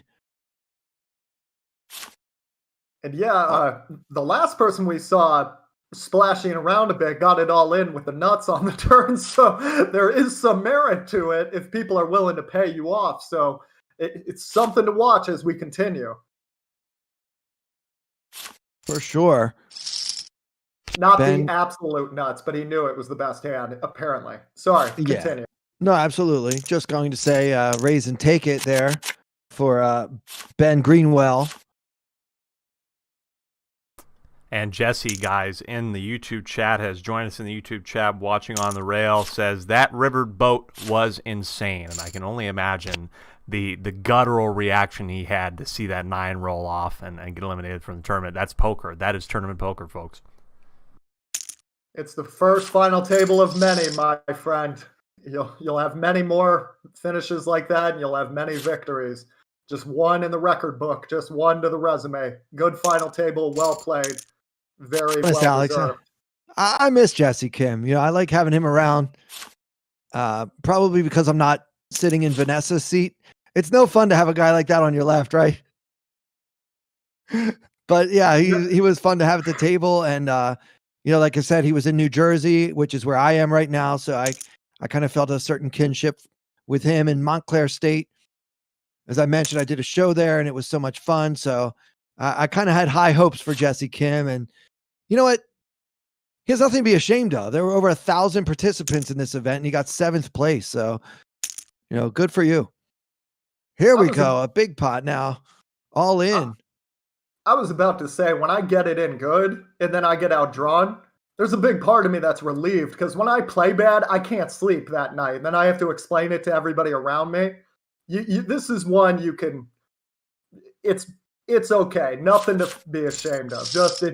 We were playing an action style and apparently it had some merit because we got the money in good. It just didn't work out this time. Well played. Yeah. So of course, Ben had 10 outs on the river. So it's not exactly a bad beat story, but it does hurt. Yeah. So that was Folds Nuts. That's easy for me to say. That's Chris Pagel from the University of Colorado at Colorado Springs, taking down that last pot with the big pre-flop all in that no one called. And part of that could be no one had anything, but it might also mean that everyone has noticed, as I have, that Chris has been one of the tighter players at this table. And there's an old poker expression from back in the time of Doyle Brunson and Amarillo Slim.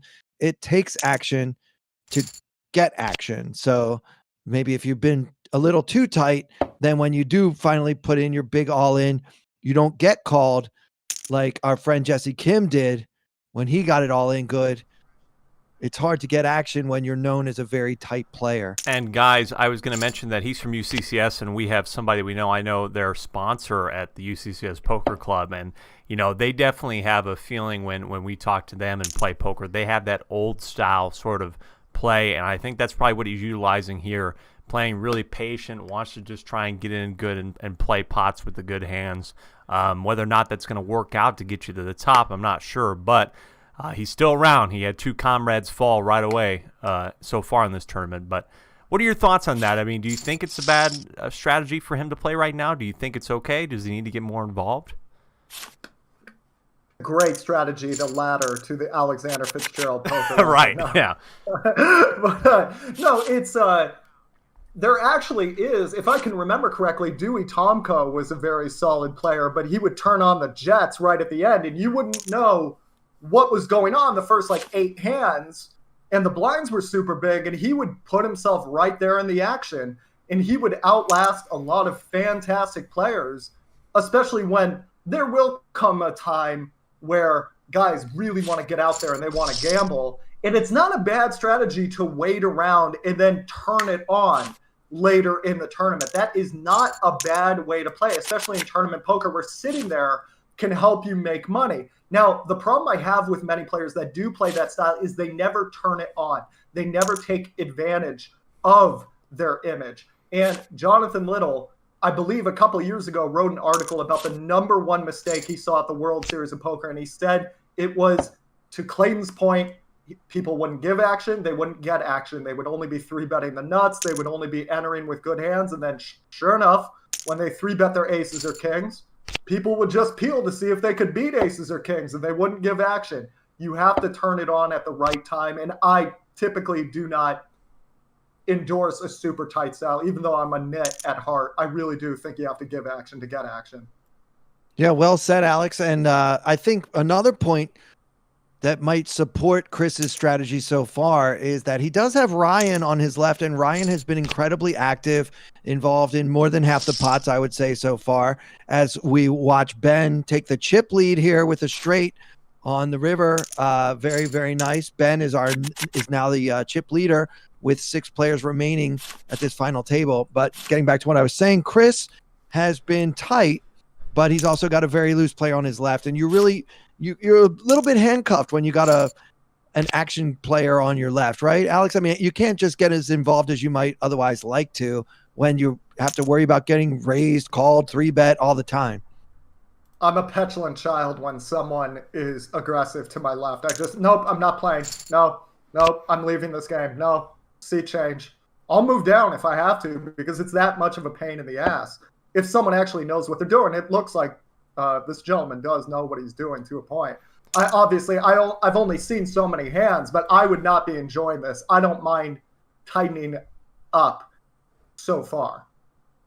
Yeah, and going back to what you were saying before, it basically comes down to changing gears. Will there come a time when Chris Pagel decides, all right, I've established my tight image. I've been playing very solid by the book style, like Alec was saying is the norm out there in Colorado. Will I find that second gear and suddenly start to exploit my image? Once you establish an image and you think you have a feeling of how your opponents perceive you, it can be very profitable to exploit that image by playing the absolute opposite of that style.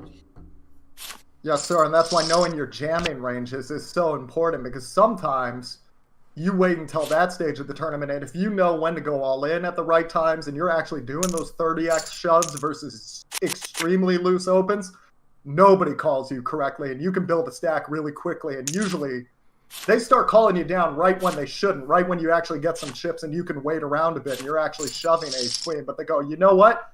I want to see it. I have ace-10 suited, and then bam, you're right back in the game.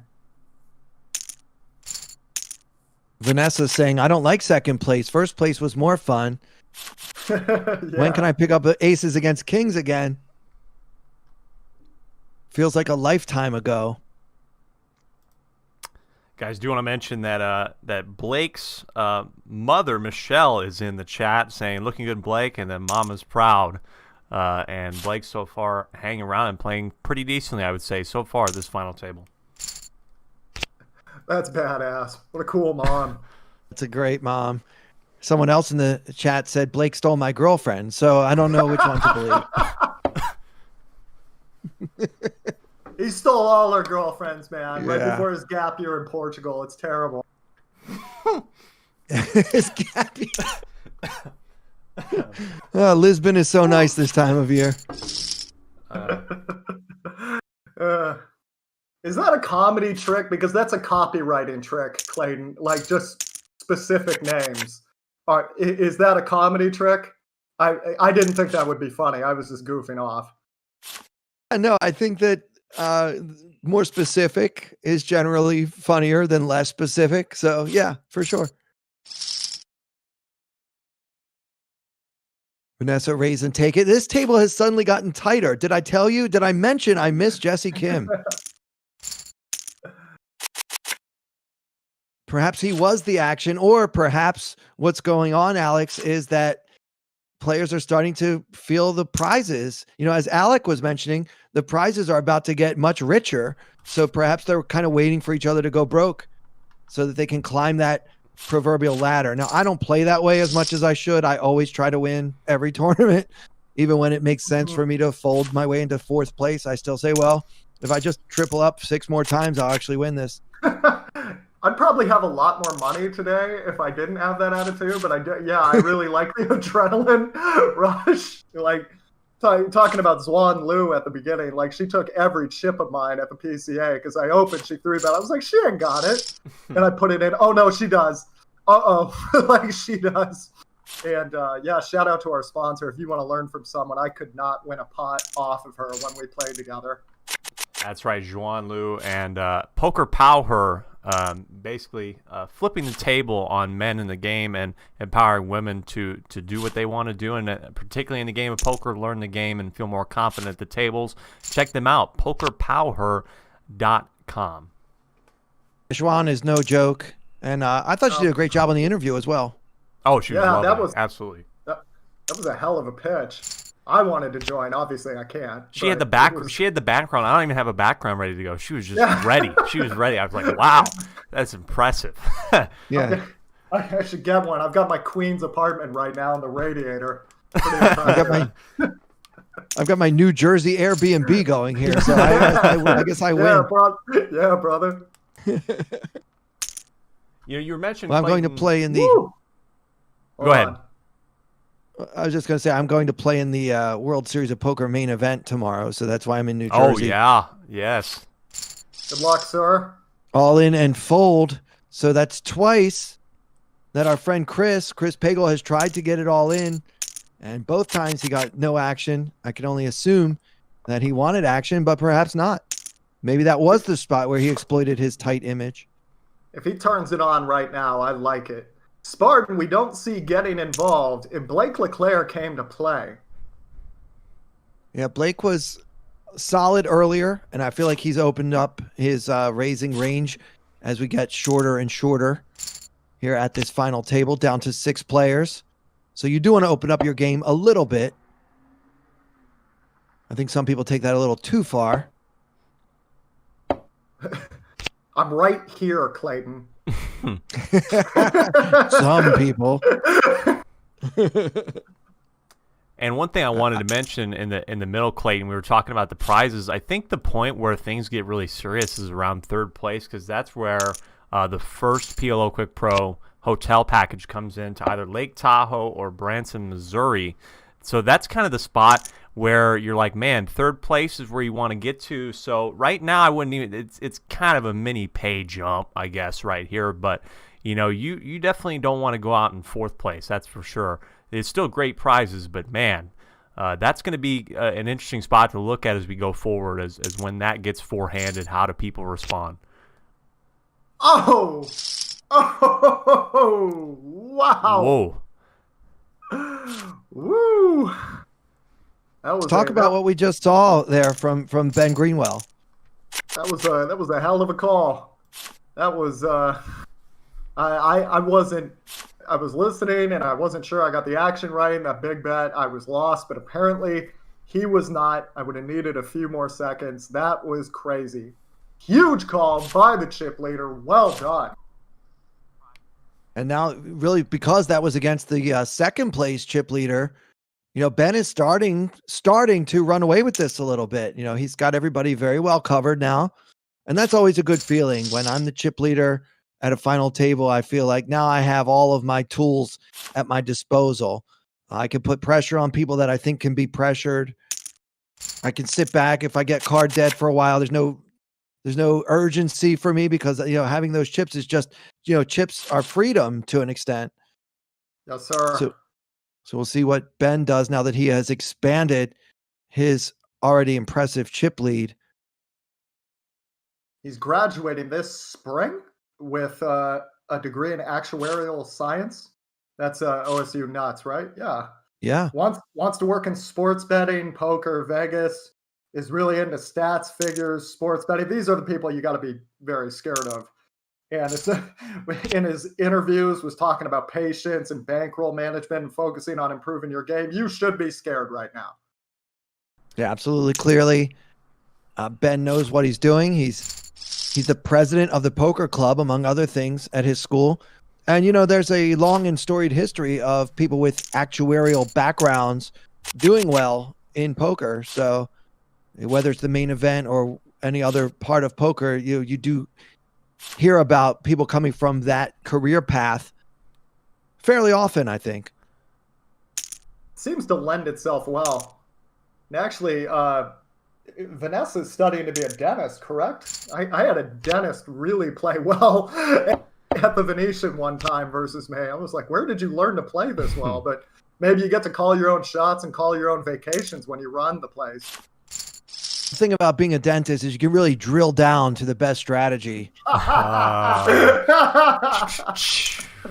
And your range, wait, I'm not finished. Your range is never capped. Alec, you're not at the age to enjoy that yet. Right. Yeah. You turn 30, and for some reason, Yeah. those This all become just gets funny. all just hilarious. Yeah, dad jokes or something. Dad jokes.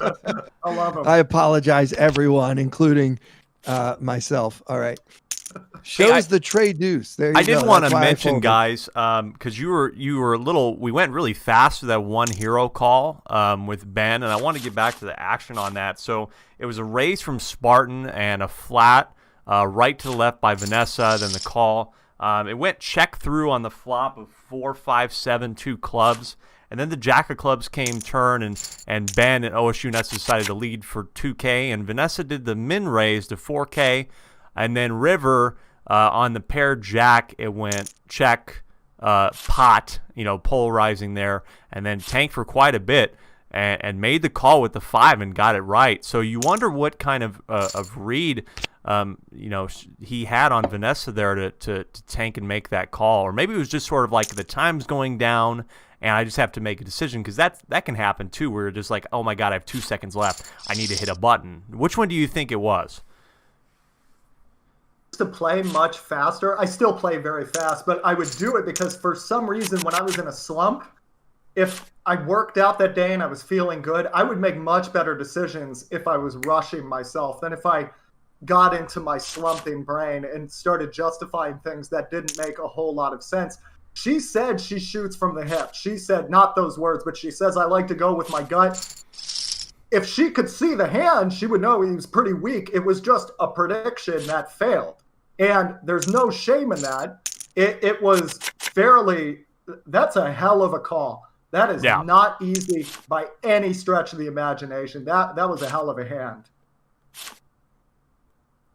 No, so basically when you're saying, it seems like both sides played that pretty decently. It was not a bad spot for Vanessa to try to go for it there. Min raising, the to potentially make it look like you're just trying to get some thin value from a flush. And then the jack comes, and you're like, well, if that person did have a jack, I'm going to want to get value and get as many chips in the middle as possible. So I don't think the line from either player was bad at all there. And didn't we just say she's not really getting involved? Right. So, yeah. So it looks right like I would understand. I would absolutely believed it and mucked it immediately. Gone. Hell of a call. No, I'm just saying, like that from all angles, that was a very entertaining hand. Yeah, it does bode well for Ben's future, not only in this tournament, but in his poker career. If you can make those kind of calls and you have a feel for when something just doesn't smell right, obviously those are kind of the poker instincts that you can't learn from any book.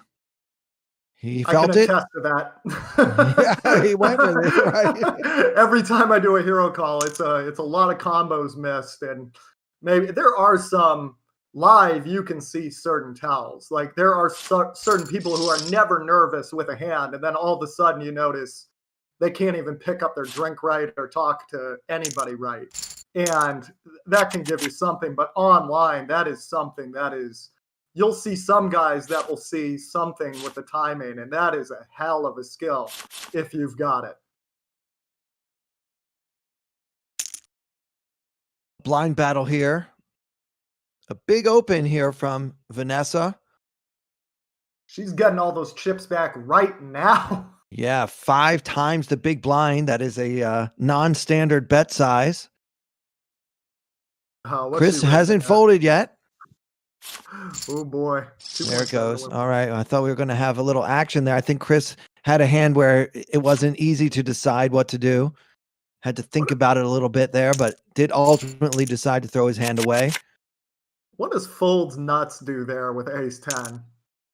Right. That's what kind of hand I think he may have had. Right. And if he's mucking it, like maybe the 5X it's not my preferred raise size, but I always try to. One way you can poach plays is try to justify it in your head. And sometimes it's actually a good exercise because maybe you can follow someone's logic even if it doesn't hold water after a time. But there, it's like, well, damn, I think folds nuts probably folds everything to a 5X. There is some merit to it. Yeah, it would have to be premiums only, especially in light of the fact that it was almost 10% of his stack. You hate to Sir. put in 10% of your stack pre-flop without a really strong hand. So that may have factored into Vanessa's decision to go so big. And we've seen all different colors from her in the pre-flop world. She's done min raises. She's done limps like she's doing right here, limping in right on cue. And then blind versus blind, we just saw her with the big 5X. Now, we had never seen her play blind versus Chris before because earlier she had Jesse Kim on her left. Have I mentioned I miss Jesse Kim? I do think you pined for him before, yes. Blake LeClaire coming to play, and here we go. Party time. Excellent. Ben checks it. And Blake on a 7-5-5 board, having put in the last raise pre-flop, he bets pretty small here. This is someone who has training.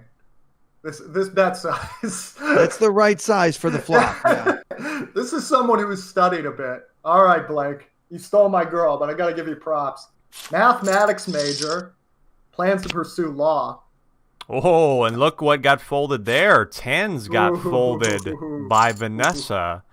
Yeah, one of the fun things about this Poker Bros app is that you can actually show what hand you had that you already threw away. It's almost like that's something you can't do in live poker. Like I can't go back into the muck and say, hey, look what I had. Yeah. You can tell everybody what you had. Nobody believes you. That's right. They never believe you anyway. I was just going to say that. Blake LeClaire. Sorry? Go ahead. Father dealt at a casino, so maybe, the stuffed animals in him played a few games as well. Mostly a cash game player, into bodybuilding and bowling. And am I reading this right? Says he struggles with tilt. So let's see. So far, I'm not seeing it. He's going for it. I had a question in the chat here earlier on for Alex, because you were talking about this a little bit earlier about trying to pine for plays a little bit and see and justify kind of finding new plays. Has there been any time in your career as a poker coach that you taught something like really passionately, but you later realized that it maybe was wrong or wasn't optimal? Yeah, in 2010, we used to take it as gospel that you could not raise fold from under 20 big blinds. And then somebody actually did the math and found out, wait a minute, if you go from 20x to 18x, but people assume you're raise calling 20x and they're folding like ace-8 offsuit to you, actually you can justify min-raise bluffing. And now that's something you don't hear nearly as much. But yeah, the game changes all the time. And if you're going to take very exploitative strategies, you better really know they're playing the ranges that you're putting in. Call here, not to interrupt you guys, but all in and call, and Chris is at risk, and he is now going to be eliminated here in sixth place as Ben's pair of sevens holds up to win the pot, and now we are down to 5 players. And Alex, I apologize for interrupting, but we were kind of waiting for Chris to make his move. He got it all in with ace king, and Ben found the call with the pair of sevens. And Alec, why don't you tell us what Chris Plago will be taking home here for his 6th place finish? That's right. He'll get a 1-year standard membership to pokercoaching.com, a $25 gift certificate for rungoodgear.com, our friends that have been nice in helping us make the World College Poker apparel line that you can check out on the World College Poker website, an Aquarium bookshop, Lucky swag bag, a Poker Bro swag bag, and of course a hat. And Justin Cole, his sponsors in the chat, he was actually calling me out and saying that I can't wait for the next NCPT, Alec, and wants to play against University of Nebraska-Lincoln. So that'll be interesting. It was a great run from his player there, Chris, and waited for the right spot. But as we said, sometimes you wait to get it in good, and then you get outdrawn like that. And it was a good run from Chris, but to no avail for Chris and for Justin in the chat. Chris Pagel, our 6th place finisher, and now we are down to 5-handed, and here's where you start to get down to brass tacks, the nitty gritty, where the rubber meets the road. I mean, you pick a cliche, Alex. What do you expect to see now? What do you expect to see now that we're down to 5 players? A heavyweight title match. Speaking of which, nobody spoiled the one going on right now. But yeah, it's anybody's game at this point. Every bet is going to hurt. As we can see, no hand is safe. I love it. This is the part of the tournament I love. Yeah, me too. This gets my blood pumping. It's so exciting to watch. And you can almost always justify putting pressure on people because short-handed, most of the time, people do not have a hand, right? Absolutely. It's very hard to have a hand in Hold'em. You only get 2 cards. That's true. And there's only 3 on the flop, and like 2 doesn't hit 3 that often. It sounds dumb, but I remember having a deck of cards in like 2007 trying to figure out combinations and stuff. And that was before Flopzilla and everything. And I remember having the realization, like, never hit a damn thing if they open 15% of the hands. This is amazing. And then I saw a book that had all that information. I was like, okay. There goes that. Anybody's game at this point. I mean, although Ben does have a pretty sizable chip lead, as we've seen with so many final tables over the many years we've been involved in poker, there's no guarantee until you actually have all the chips, especially given the, let's just say the quality of Ben's opponents. It seems to me like all the remaining players have game. So we will see who can step up and start to challenge him for the chip lead here. Speaking of which, Blake LeClaire, my guy, calling the raise on the button. And Spartan 1122 comes along for the ride from out of the small blind. That's Ben Fisher from ASU.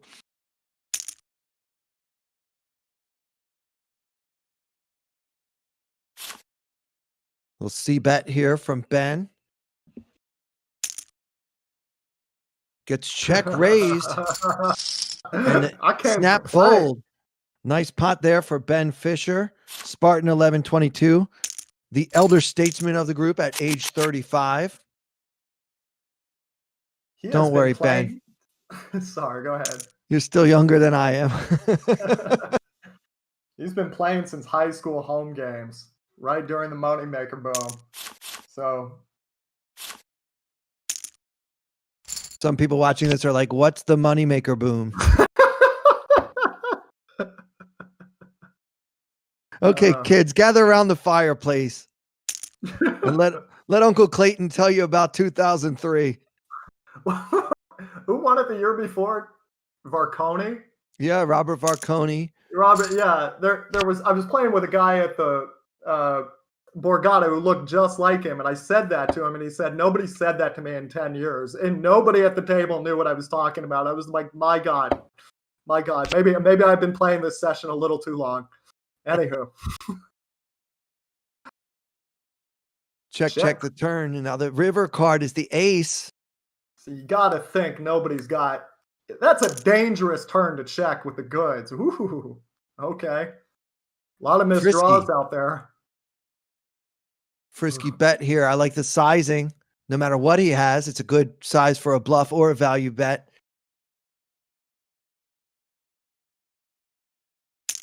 Yeah, here we go. We get to see it. Pair of aces, and they're good. And Ben puts a hurting on Blake LeClaire and now has more than twice the second place stack. Now that is what we call heaps and heaps. Yes, sir. So, I have a place in my heart for anyone who gets thin value. That was brutal. Because you know you're getting called a lot there when that many draws miss, but it still takes gumption to bet that out there and go, you know what, I'm getting called by a lesser pair. a really nice value bet there. Not everyone can do that. You might just be happy to check and hope it checks through and see if your one pair of aces is good on that scary, scary board. But no, you know, that's just not the way Ben Greenwell was raised to play poker. He's a value hound. He came to play. Absolutely. Look at his avatar. Yeah. Good point, by the way. Got the Very good Google point. glasses, in the avatar. Yeah. Nice. And guys, something to think about now is with 8 minutes left to go, we'll be at 1K blinds. And so Blake is going to be sitting around 20, 25 bigs at this point.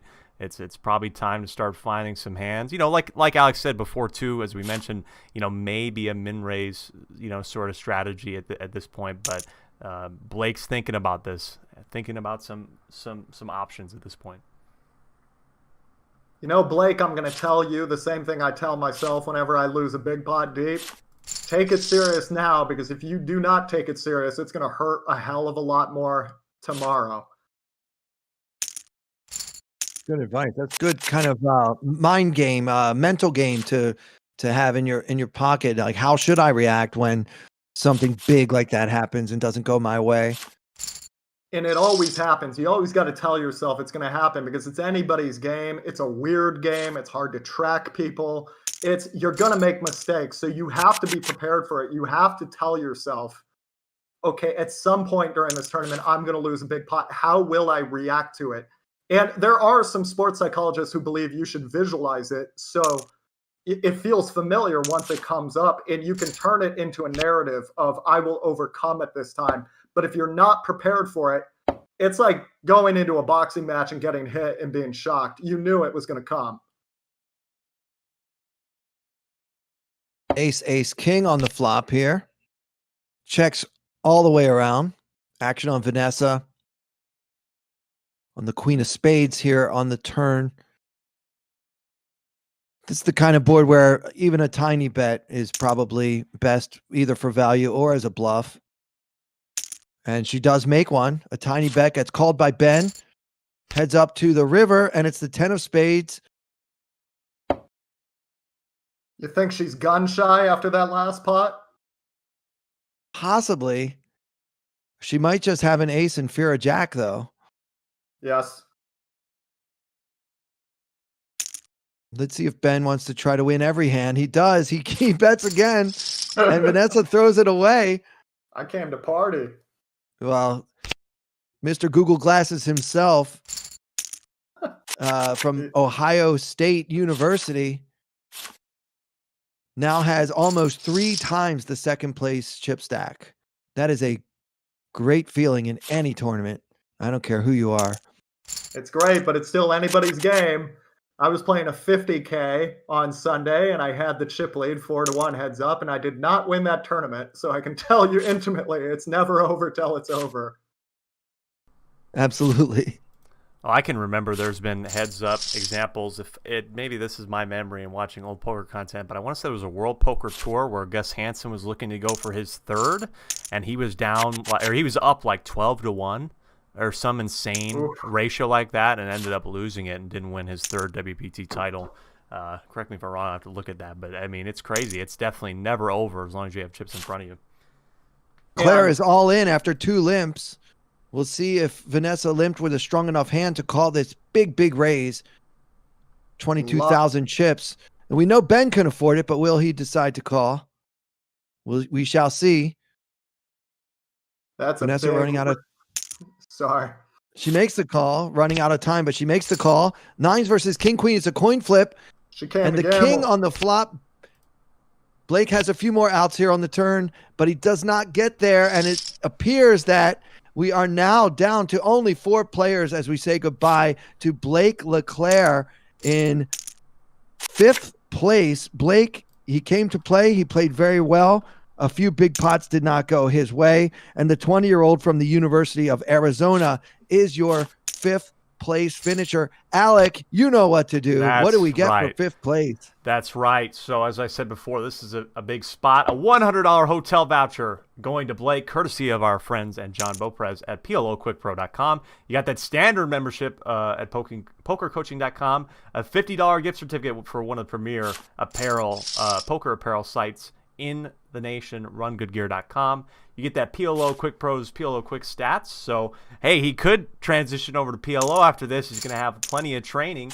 Now, you got the Aquarium Bookshop gift card, Poker Bros swag bag, and a World College Poker hat. And, gentlemen, as I said before, it's that all-important four-handed time where the next person to get eliminated will not get a guaranteed hotel package to a destination. It's going to be a $200 hotel voucher, but this is a pay jump, folks. This is a pay jump indeed.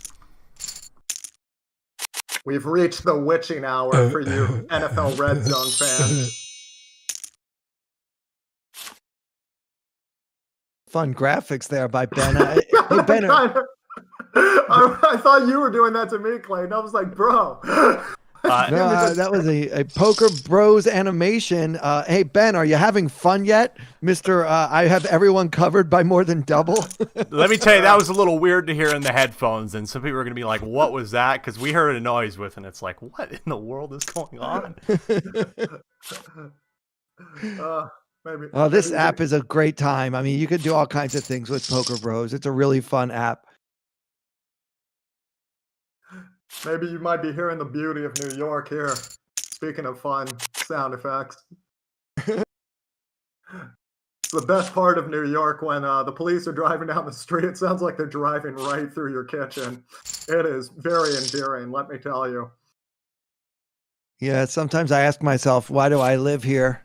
But then I ask myself, how could I live anywhere else? Yeah, you do it right. You're riding the bike through Manhattan, like seeing the view. Yeah, it's pretty great. Yeah, it is great. Best city in the world, or at least it used to be. We'll see. I told everybody. Everybody said, like, why do you live there? It's so expensive. And I kept telling people it's the main event of life. It's New York City. Like, it's like Paris. Like, you have to see it. You have to be in. You're an American. You have to live here at some point. And it does toughen you up if you need that. It does. That's for sure. Speaking of tough, Columbus, Ohio. That's where Ohio State University Wait, what university? Ohio State. No, that's not it. Don't you want college football, bro? Is that wrong? No. You're missing a very important, I don't even know what part of speech that is. What do they call that? An article. The Ohio State. Oh, my goodness. Yeah, I'll never be forgiven for that one. You have to say the for some reason. I never understood that. But, yeah, sorry, everyone, if I offended anyone for leaving off the all-important the Ohio State University in the very tough town, Columbus, Ohio. I've done some shows there, too, at the Funny Bone.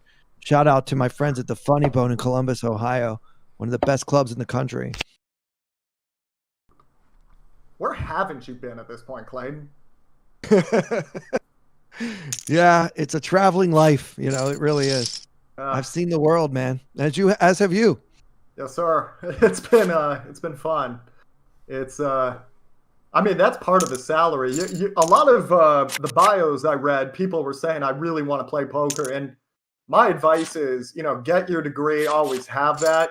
But yeah, there is a salary with poker too, which is getting to travel and see different places is incredible. Like when they have the tournaments in Prague in December, going to those back in 2016 with my family and stuff like that. Like Prague looks like a Disney city, like Absolutely. All the cathedrals and stuff for Christmas. I was like, who gets to do this? This is incredible.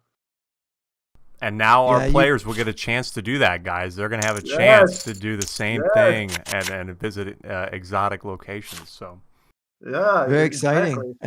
And Alec, as you mentioned a moment ago, the blinds are now up to 500 and 1,000 with a 100 ante. So these pots are getting big relative to the two shorter stacks, although no one's desperate yet.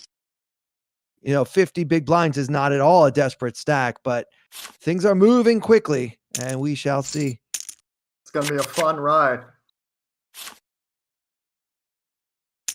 Absolutely. Vanessa's stack, she started with 50,000, as did all of our players here.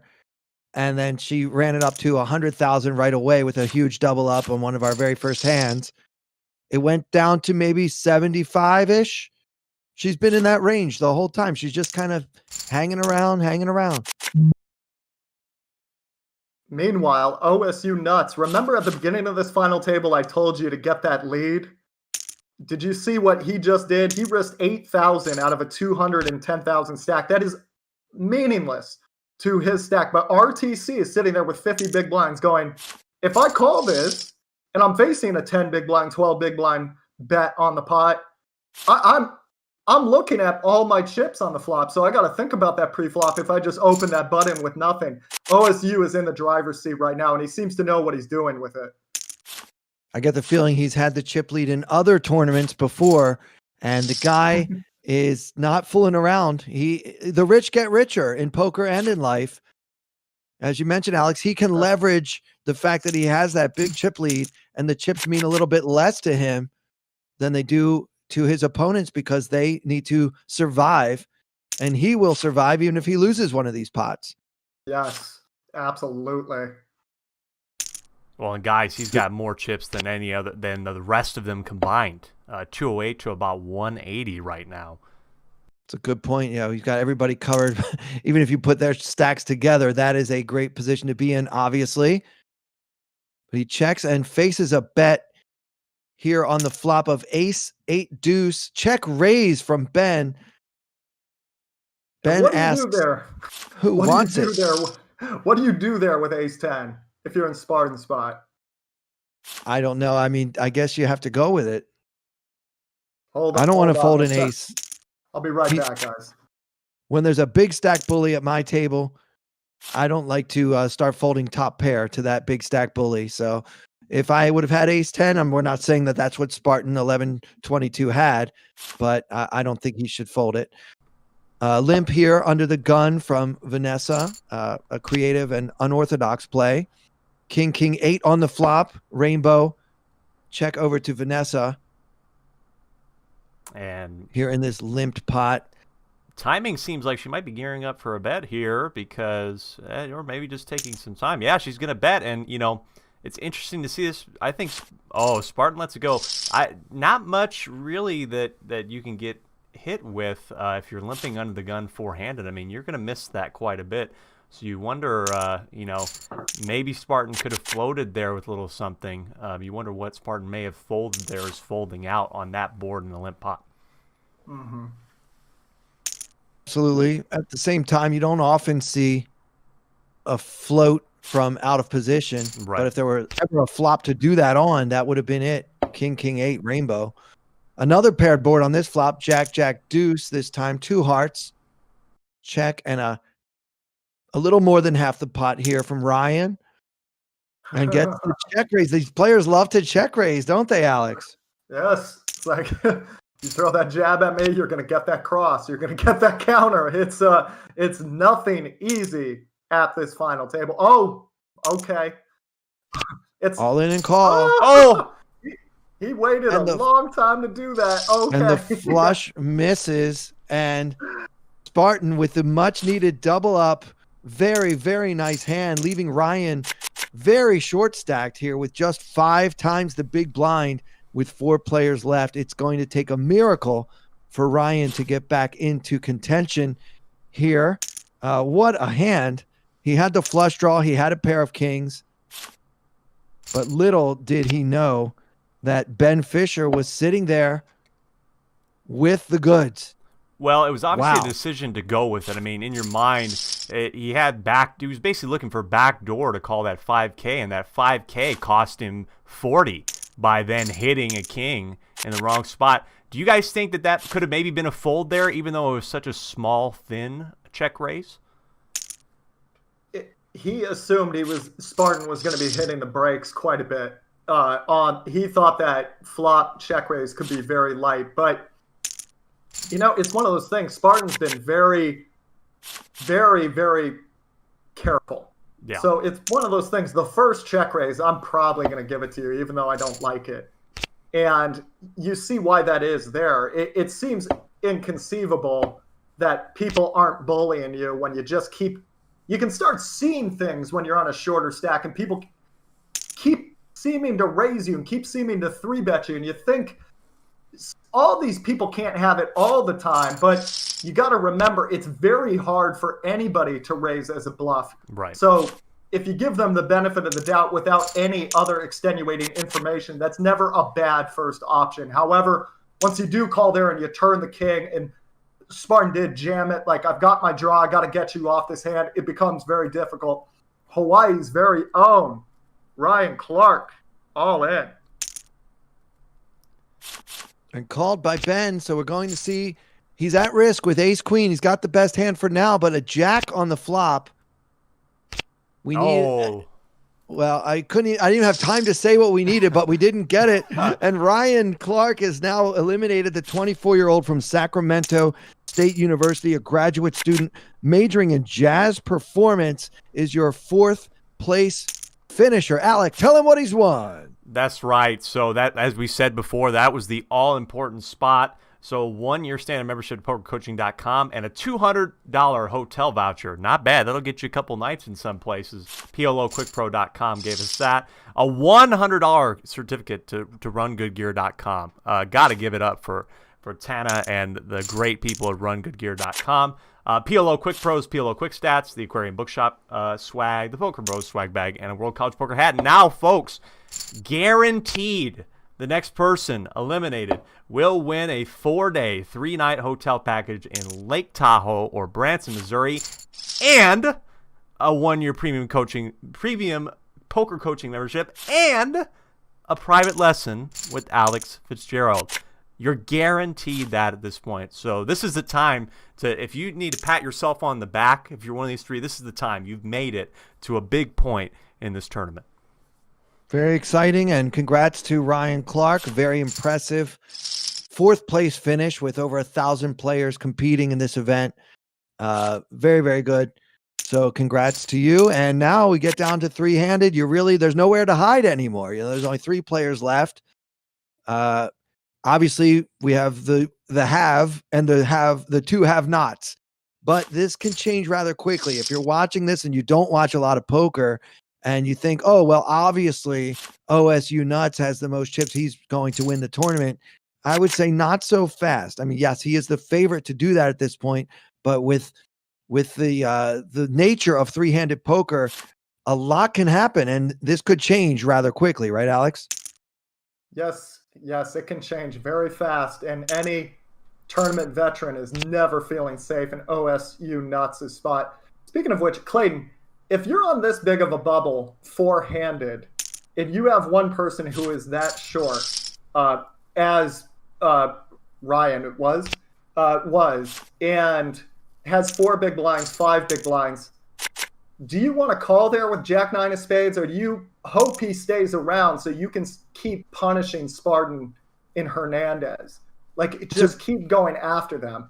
That's a great point. It's a bit of a high-level strategy, but sometimes when you're the chip leader, it's actually nice to have somebody with just a few big blinds hanging around because the other players want to ladder up. And so then you can sort of exploit everybody's overfolding tendencies. It's just human nature.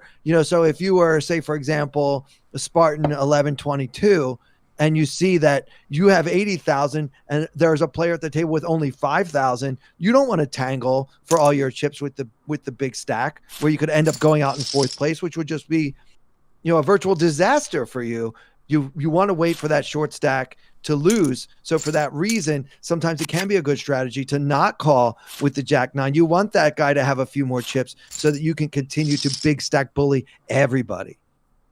Right, because a lot of people, not saying it's not tempting to call with Jack-9 suited there when you have so many chips, and I do get it, but maybe Vanessa just doesn't care and she's ready to gamble because she has shown a willingness to gamble. But Spartan has been pretty careful, and I wonder if he would be the type of guy to call you pre-flop with a good hand, call you on the flop with a pair, call you on the turn with a pair, then you shove on the river and he goes, oh my God, how did I get into this bubble spot? And maybe you earn a fold at that point. It's just something I saw, something that's interesting. But OSU Nuts has a lot of chips in this spot, so he's doing a lot of things right. Wrong with just calling and saying, you know what, let's get this over with. I've got all the chips already. Let's just, I'll just call everybody with anything and just get there. I got that's dinner also plans. Fine. Yeah. Gotta see Clayton perform. Right. I got tickets. Tickets to the virtual comedy show, right? Yeah. By the way, if you guys ever do get to see Clayton perform, I saw Clayton perform live and I could not breathe. It was that good. And it was something else. So do go see him once all the live comedy shows are happening more frequently. I appreciate it, Alex. I'll never forget the night you were in the audience. I was so nervous. I hate when I love and hate when my poker friends come to see me do comedy because I want to make a good impression. So I'm glad you really came on a good night. It was a pretty fun show. There's no way to win because if you just kill it, it's like, oh, that's your job. But you had an unruly crowd that night. And if that had gone south, everybody goes, wow, that's tough, man. And they don't realize how hard that is to deal with. King High taking it down. No, it's true. When you're in New York, the crowds tend to be vocal and unruly, and that's why New York has always been the comedy capital. It's a really fun place to perform because you get a lot of practice handling hecklers and stuff. Yeah. I would not want to heckle you, my friend. I don't feel like I'd like myself very much by the end of that. Yeah. I'm a pretty nice guy, but don't mess with me when I'm at work. It went bet call here. Check bet call on the flop, and now it's check bet on the turn and call again from Ben. And the 4 of hearts on the river. 2, 4, 6, 8, 10 is our final board.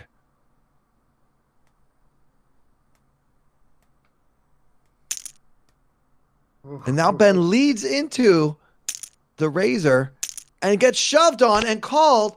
Oh! Wow! And we have another cooler situation. Wow is right. And now we're going to be heads up for the title. Ben Fisher with the set of 10s, no good, versus Ben Greenwell's straight. And Ben Fisher, age 35 from Arizona State University, is your third place finisher. And he leads for value. He bets for value thinly. That's brutal. That is so rough. Top set. I mean, gosh. Obviously, they don't have a ton of time here, but you got to go like, I know this guy can bet thinly. It's definitely a real consideration raising there for value, and you can't blame the guy. That is brutal. And now we are heads up. It's just a cold deck situation, Alex. I mean, they both had great hands. They're not going to fold at any point in the hand. So, I mean, I feel for the guy, but believe me, Ben, there's nothing you could do there. So just at least in my opinion, I'm not going to try to pot control with top set just because it's 2, 4, 6, 8, 10. If you have 2 odd cards in the middle, you got a straight, good for you. Yeah. So be it. If you can beat this hand, good luck to you. Yeah, at some point you can't always worry about anything. But what's going on right now is Ben Greenwell is playing well and running hot. So he's going to be tough to beat. Vanessa Hernandez, the one that we all said at the beginning of the show that we are rooting for and hoping for, has her work cut out for her, as Ben has a almost 4-1 chip lead against her heading into our third hour. That's right, Clayton. And just a couple things as we take a quick break here and let our announcers take a break. Ben Fisher will finish in third place and get that 4-day, 3-night hotel package in Lake Tahoe and Branson. He'll get that premium membership at pokercoaching.com for a year, and he's locked up that private lesson with Alex Fitzgerald. And before we take a quick break, I want to thank some of our sponsors like Cananano CBD. Developed with a team of scientists, Cananano CBD utilizes state-of-the-art technology to deliver advanced nutrients and hydration in the most nutritious way, completely natural and environmentally friendly. Our high-quality CBD products are second to none, and they gave away some CBD water for some of our later or earlier knockouts in the top 25. I also want to thank RealGrinders.com, a cool website dedicated to the poker day-to-day grinders. They have coaching and a very cool apparel line that they are giving to a few of our Final 26. We're very thankful that they did that. Also, Quarian Bookshop has been around for over 35 years, and it's the leading center on the East Coast for personal transformation books and workshops, owned by one of the most respected physicists in the world and star of the hit show Haunting Evidence, John Oliver.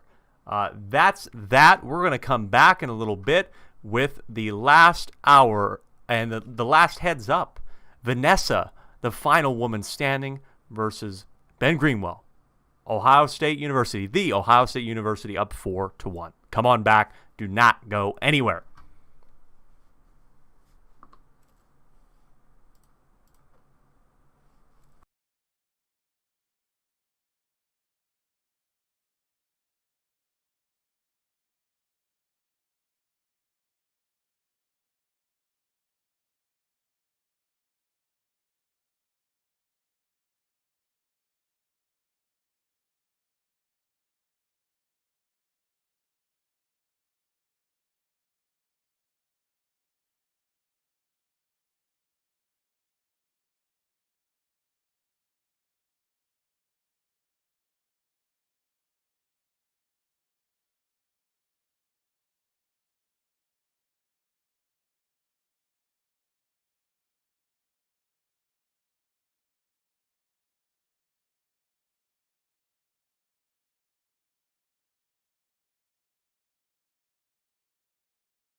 2, 1.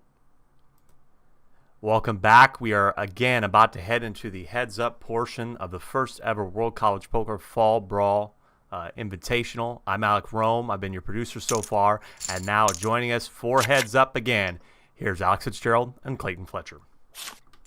Thank you, Alec. And Alex, we are heads up here for the title, for the belt. The championship belt is on the line. What could be more exciting than heads up at the final table? Nothing, man. I tell you, nothing. I'm really pulling for Houston's very own Vanessa Hernandez. My parents matriculated in Texas. I've spent a lot of time there. I just got to root for her, and it's such a great story if she comes back right now. But OSU Nuts has been a hell of a threat, and he is applying the pressure. Yeah, case in point, he 3-bet here after Vanessa opened from the button and now is leading on the 8-7-6 flop and gets raised. Oh, my God. This could be it, folks. We've got a pair of 8s against a pair of 7s. Game. And this tournament is over. Ball game. Oh, wow. Vanessa Hernandez is your second place finisher, and that means that your winner today is OSU Nuts himself. All right. Mr. Ben Greenwell from Ohio State University takes our first ever World College Poker title. What do you think, Alec? I mean, my goodness, that was quick. You know, you thought we may have a chance to see some heads-up battle a little bit, but we get it in top pair versus second pair, and okay. Hey, now here's what I will say. I'm gonna give you a theory as to why that just happened. I think Vanessa saw the hotel package in Atlantic City or Las Vegas and saw a private lesson with cash game specialist, high stakes poker player Patrick Antonius, and was like, you know what? You can have the belt. You can have Jonathan Little. You can have Puerto Vallarta. I'll take this. I'll take Patrick Antonius. And that's what happened there. You never know. But I wouldn't mind Patrick Antonius. Neither option was bad, but we know who's the winner. It's Ben Greenwell from the Ohio State University, the championship winner of our first Fall Brawl for World College Poker. That's so exciting. Alex, what do you think of our big heads-up match with one hand? Getting to talk with Patrick Antonius is worth quite a bit. It would be pretty hard to get his time, and that man knows something about poker, so nobody's losing here. If you wanted to gamble there, if you felt OSU was pushing you and that's how you got to get back in, hey, it happens. But OSU took this, correctly stacked off with the top pair. It's always tough heads up when you have top pair to second pair, especially when the stacks get shorter. They did have a little bit more stack depth here. I definitely think it could have been possible. This could have gone on longer. But at the end, all the prizes were great, so everybody's winning here. It's something that none of you guys have said yet, but I'm not afraid to say it. I'm secure in my manhood. Patrick Antonius, easy on the eyes. That's true. Not a bad-looking dude. I wouldn't mind having a lesson with him myself. He's a bit of all right. I agree. Absolutely. So there's that. I do want to bring in our founder and owner, Craig Tapscott, to get his thoughts if he's still around. Craig, are you there? Oh, he's scrambling. I may have put him on the spot here, folks, but just to talk about this, fantastic. He's getting his headphones on. He's shooing away. Well, just to be clear, I don't think any of us expected heads up to be so quick. No, so, I mean, really. That was crazy. The golden snitch was captured, or however it goes. This was a very exciting final table, guys. I mean, we had 8 different styles of play. We had 8 opponents from all around the country. Going forward, we hope to be able to expand this to all around the world. It was very, very exciting final table, and what a finish! Top pair versus second pair, and Ben Greenwell taking it home. Absolutely, as well. I'm sure Craig is scrambling and has plenty of things on his mind. There he comes. There's Craig. Oh, Craig. I mean, what do you think of what just happened? That was so quick. I don't know. I put my money on Vanessa. I thought sure she had a hand there, and she did. It's like Alex said, it's very tough heads up. But what a fun final table. I was watching the whole way through, and Ben I talked to when he first made the final table. Obviously, a very solid player, and I'm excited to work with his club next year. But we couldn't have had more exciting with Clayton involved, and all you guys kept it fun when we couldn't see the hole cards. One guy came on and said, well, worthless without the hole cards, but I thought it was a lot of fun to watch. And you guys called the action very, very, very accurately and sort of portrayed every player by what they were doing. I'm very proud of Vanessa to get that far and to do what she did. That's pretty amazing. Poker Power's got to be very excited because they were quite proud to have a female representing at the final table.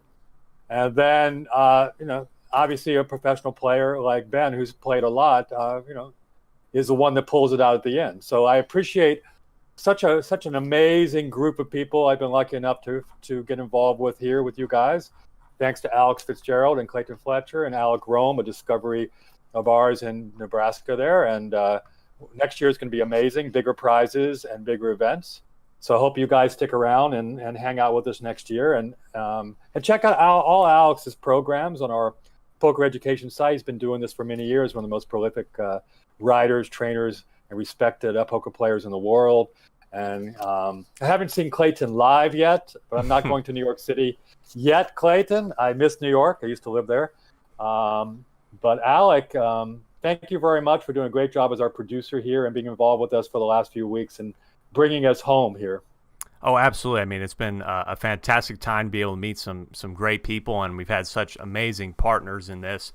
Of course, I want to thank Alex Fitzgerald. Again, you can check out his classes, pokerheadrush.com. You can sign up for free training and buy some of his courses, and ClaytonFletcher.com if you want to check out some of Clayton's great content and learn more about him. But gentlemen, what else do you have to say? What else have you been thinking after what we just saw as we wrap up here? It was a pleasure. Just rock'em sock'em robots, like I said 100 times before. Just every pot was action. The big bluffs, huge value bets that you wouldn't think you would see. Really out there value bets you weren't expecting. It was just a blast from start to finish. That was an incredible final table. Obviously, all of the prizes are great. I can't believe anything like this exists because I used to play free rolls for like $2 up top. And as opposed to going to Mexico for a week, like this is incredible. And Patrick Antonius, imagine how hard it would be to normally get a lesson with him. And Well, it's exciting as a young player. And I've been very lucky to be involved with Card Player and Jeff Shulman and Barry over there for many years. And they're very giving back to the community. And to see these young players, to see their names on cardplayer.com in the article is pretty amazing. I'm sure, Alex, when you first saw your name in some big articles in the magazine or in Bluff Magazine or Card Player, you go, wow, that's pretty cool.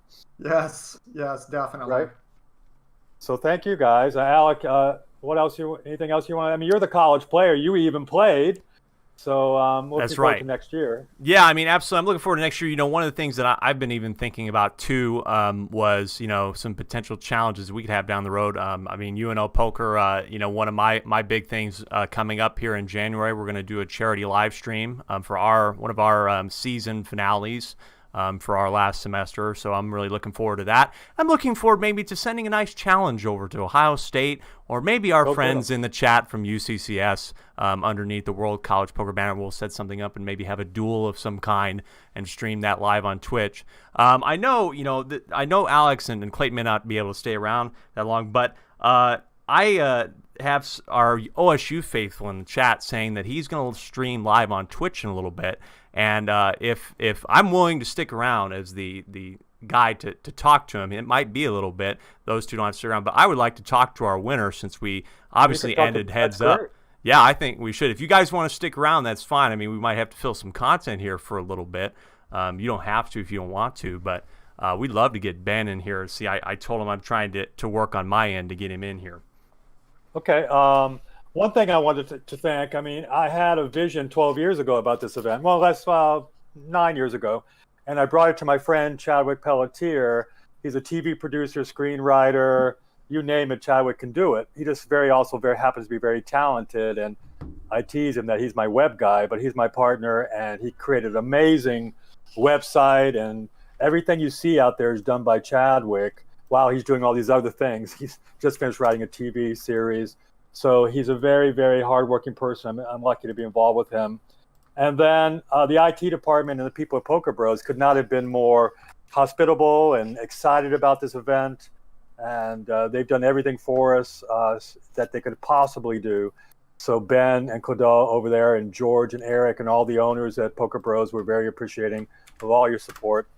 And I think we did them proud by bringing the quality of the players like Patrick and Alex, James Sweeney and John Little. They were like, wow, you got those guys? So that's pretty amazing.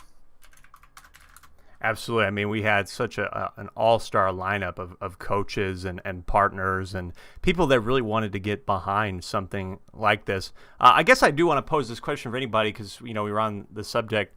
Looking in it, what are you excited about for World College Poker, and what do you think some of the possibilities are for something like this that maybe we haven't mentioned yet? I open that up to anybody, but I think there's a lot of possibilities with something like this.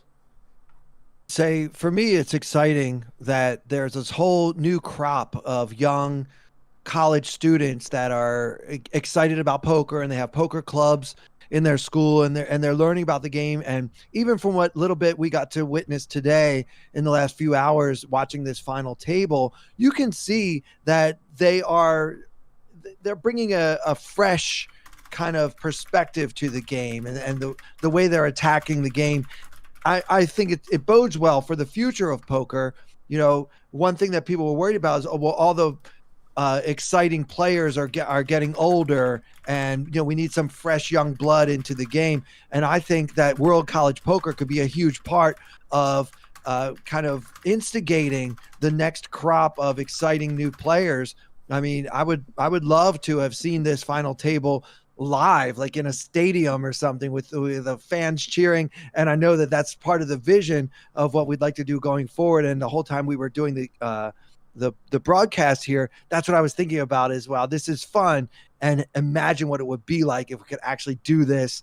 There weren't a pandemic, right. And we could have a real atmosphere for it. That was the vision, Clayton, that this was sort of a teaser event because we threw it together the past few months. We started work on this like in May or June, but really came to an agreement with Poker Bros in July, and I kind of want 6 months to promote it. But the vision, as you can see by what Chadwick created, was, poker is a violent sport in a way. It's a battle. So putting it in an MMA ring and having some blood on the mat, blood happened today, we saw that, and then bringing it live. So our plan is to work with a major streaming service or an ESPN or Fox, which I've had some relationships with Fox. I've worked with Fox Sports before as a writer over there, to have a live event. So, and also possibly to work with the National Collegiate Poker Tour and other venues to do a live event for the college students. But next year, COVID permitting, obviously, we'd love to see a world event through over a few months come down to 8 or 9 players that'll play somewhere in the world for a final table live stream, and love to have you guys there. In the meantime, what Alec asked was, I can see a lot of circuit events like being the girls against the boys, frat against sororities. If we can get that going, I want more women in poker. Fraternities are very competitive against each other. Ivy League schools against each other, and the different clubs around the world. So we have a lot of things planned for next year. They'll probably be revealed in the next couple of weeks on our website. So, Alec, what do you see? Because we've known each other for a long time. I probably did articles with Alec like 10, 12 years ago. What do you see the new young players doing differently than when you were coming up? Because if they had the Tom Dwan influences and things like that, now they got newer players. What's happening in the game that you say that they're doing differently than when you started? Alex. Oh, Alex. Yeah, you said the wrong one. Funny enough, Alex, that's funny. It normally doesn't go the other way. Normally I get called Alex, so that's a new one for me. Go ahead. Go ahead.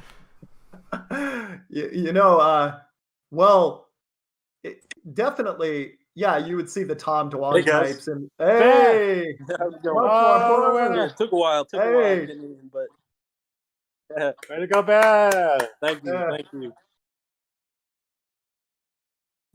I mean, you got to be on a high. It's pretty insane. Kind of just happened really fast once it got the heads up.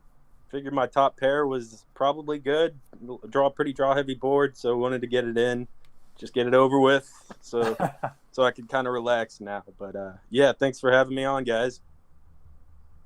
Pleasure's all ours, Yeah. man. That was a hell of a final table. Some of those value bets, oh my god. No, I appreciate that. Appreciate it. Poker do you play? I mean, we kind of had the vibe when we were watching you with your incredible performance today. We had the vibe that this wasn't your first time playing a final table. How much poker do you play, and what kind of poker do you normally do? Well, I would say I haven't been playing that much this semester. It's been kind of tough in terms of school, but yeah, I started playing about a year and a half ago. Just at our local casino, Hollywood Casino in Columbus, and I just kind of fell in love with it. Played a few live tournaments here and there, a couple final tables, as you mentioned, and yeah, try to play some online here and there. But I definitely am a big fan of live. It's been kind of tough recently, but yeah, I do have some experience, and I'm glad I could show it today. Yeah, you put on quite a performance. What hand do you think you will remember the most when you talk about this to your grandchildren someday? I would say I did get lucky. The one I got lucky on where my pocket jacks, flopped the set, king, queen, jack, and he did suck out on me on the turn, but I sucked it right back. Yeah, we call that the suck and then the resuck is what happened there. It was a suck, resuck situation. Alex Fitzgerald, what did you think about Ben's performance today? I mean, this guy, he really put on a show, didn't he? I thought once you were in the driver's seat, man, you handled it well. That was a hell of a show. And, you never know. You like the action where you're playing live? Oh, yeah, I love the action. It's good. Yeah, I love the interpersonal connection. You can that feels a lot like it kind of takes a lot of the stress away. Like you can kind of sit down and relax, and especially if you're doing it with people you like and people you're friends with, it's not a whole lot of better things to do with your time, in my opinion. Yes, I mean, if you enjoy the process, that's obviously a terrific start. And yes, you did get that nice river card, but a lot of people get nice river cards in tournaments, and then it becomes a matter of what do you do with it? And you handled it very well. And I was saying at the beginning of this final table, I was reading over your profile, prizes patience, bankroll management, and believes you have to improve your game and enjoy that, and always into stats and figures in sports betting. And I was just, this is going to be tough, and you proved it. You played very well. Congratulations to you. That was a lot of fun. Thank you. Yeah, I had a lot of fun playing. Some of the stuff you guys at World College Poker are doing, we're excited here at Ohio State for our club to get involved, and just see where it goes. I only see big things coming up in terms of what you guys are doing. I think MIT and Harvard can't wait to challenge you guys. So yeah. I'm also glad you guys got that article in our school name. Like, not a lot of people remember that the Ohio State University. I try not to rub it in people's face, but I like that you guys included it. It's nice to know we get the respect. So I left off that "the" and they set me straight right away. I'll never do that again. I was like, have you ever watched football before? Be careful, sir. Yeah, you got to include it. But I again want to thank you guys for throwing this together, and I hope, I can't wait to compete in the one next semester. No, we'll have one throughout the year. Vanessa just sent me a message, says she's, the performance in her second place. She says, I look miserable, so I don't really want to be on camera. So she played great. She did. I mean, I was pretty amazed. I mean, just because she was a lone female and Poker Power is one of our favorite sponsors, we just have to root for a player like Vanessa to go this far. I can't believe she got second place. That's amazing. So awesome. So, yeah, definitely. Anything else you want to talk about, Alec? Just one more thing before we kind of let you go. Obviously we're in a point in time where, connecting with people is difficult due to a pandemic. And, particularly for me as a college player, being able to form a club has helped me get through a lot of tough times, not even pre-pandemic, because of the game and having a community. Talk to us a little bit about what having a community in poker means to you, and what potentially connecting with other colleges means for well-being and just the game in general. Yeah, I definitely agree with you 100% that I mean, with COVID, like, a lot of my hobbies just kind of got taken away from me. Like, I like to play, like, pick up basketball. You can't do that anymore. I like to go out with my friends. You can't do much of that anymore within the guidelines. Right. And having poker to fall back on, a sport that can be played primarily online or in person. We've definitely had to fall back on the online, and it's been great having it just to kind of ease the blow of losing so many activities we love. When I researched this, I looked at a bunch of different platforms to use, and there are plenty. And I really looked at the RNG, the random number generator that Poker Bros is using, investigated the technology, and played a lot on Poker Bros. I didn't see anything crazy going on, normal stuff. I've seen just as crazy stuff live poker, like we all have. So I was really happy to work with them. But as we were talking, I got a message from Vanessa. She says, "I just want to thank World College Poker for giving me this opportunity." She said, "OSU had that one good call over me when I had a small chance of beating him." And she says, "I accidentally bet too much." I thought she bet perfect. No, that was perfect. Yeah. I regretted, but she says, "I regretted, it was a good match."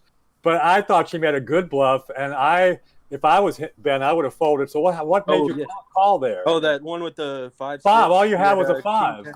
Yeah, flush on the turn, then she bets the river. It looks like value to me. Yeah. Honestly, I was pretty deep stacked at that point. I had the lead. I had seen her pull a few min raises off earlier.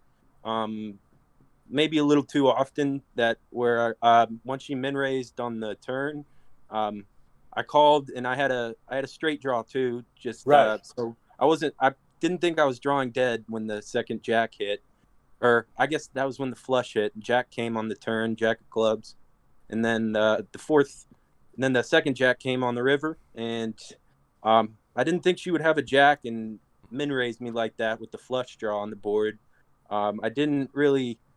I just kind of, and I thought she might have been trying to take the lead from me. And so I tanked for a bit, and then just made the call, and I got lucky. No, I thought she played well. That was a good play by her. It was a great bluff. It was a great bluff. I definitely, she put me at a tough decision. It's not a beginner's player move. I mean, she's just learning, really excited about the game, and standard play would be just to check there, and knowing that she's beat, but I thought she made a great move. I just told her on the phone I would have folded. So, yeah, I don't know what's that, Clayton? I was just going to chime in here. I thought it was a great bluff by Vanessa. I agree. I also think it was a great call by Ben to kind of reason it out and say, I didn't think she would do that with a jack. So if she doesn't have a jack, then she probably has a bluff. And yeah, I don't know how many of us could have found that call, even with a big stack like you had, because it's not exactly like making that call wouldn't hurt you if you were wrong, because it was still a pretty significant percentage of your chips there. So yeah, I mean, that was just a well played hand. That's what Alex said in the moment, as I recall. Assassinato here said that was a good play by both players. So yeah, I mean, just congrats on the win, man. Very, very impressive to beat over 1,000 players and claim this title. Good work. Thank you very much. It's an honor. I will talk to you next week, and we'll set everything up for you. And I'm sure Jonathan's looking to give me a coaching session, and we'll set everything up and get the prizes off to you. I appreciate it. Awesome. I can't wait. Can't wait, guys. Thank you very much. Alex, did you have something to say before we let everybody go here? Whenever you hear a guy say, I got lucky after a huge call, that's somebody who can build off of a success like this. When somebody's smacking their chest and saying it was because I'm so great, it's hard to improve upon that. If you say I got lucky even after your best plays, that you have a bright future, my friend. Keep that humility up and keep studying, and you'll have a lot more of these final tables. Yep. Thank you very much, Alex. You're welcome. All right, guys. Well, it's been an amazing time, but everything must come to an end. And man, what a great final table. We had some great players. I want to thank, first off, our amazing commentary crew, Alex Fitzgerald, Clayton Fletcher. Guys, amazing. Had so much fun with you on the call today. Yeah, it's just been awesome time. A lot of fun. Great time. So I hope all mine. No, thank you guys for participating and just an idea that my partner had back in May, and we'll really look forward to next year and all the things we can do with the college players. And I love to see young players grow and play the game. I started playing as a child too, and my parents had cards around all the time. So all you guys love the game, and I appreciate your participation, and very, very proud to be involved with all of you. Thank you, Craig. Thank you. Thank you, guys. Yes, thanks, Craig. I want to thank all of our great sponsors, all the guests that came today, John, Schwan, Idris, all the amazing people, Aaron, Ben, thanks for coming on the call at the last moment. I want to thank everybody who's been watching this whole time. Thanks for being so enthusiastic about college poker as we are. I want to thank my mom and dad, as usual, who are watching as well. And for everybody here at World College Poker, we're going to be back. Follow us on social media at World College Poker on Twitter, or WC Poker on Twitter, and at World College Poker on Instagram. Follow us. We're going to have lots of big events in 2021. But until then, for everybody here, I'm Alec Rome saying thank you so much for watching, and bye-bye for now. Thank you. Thank you.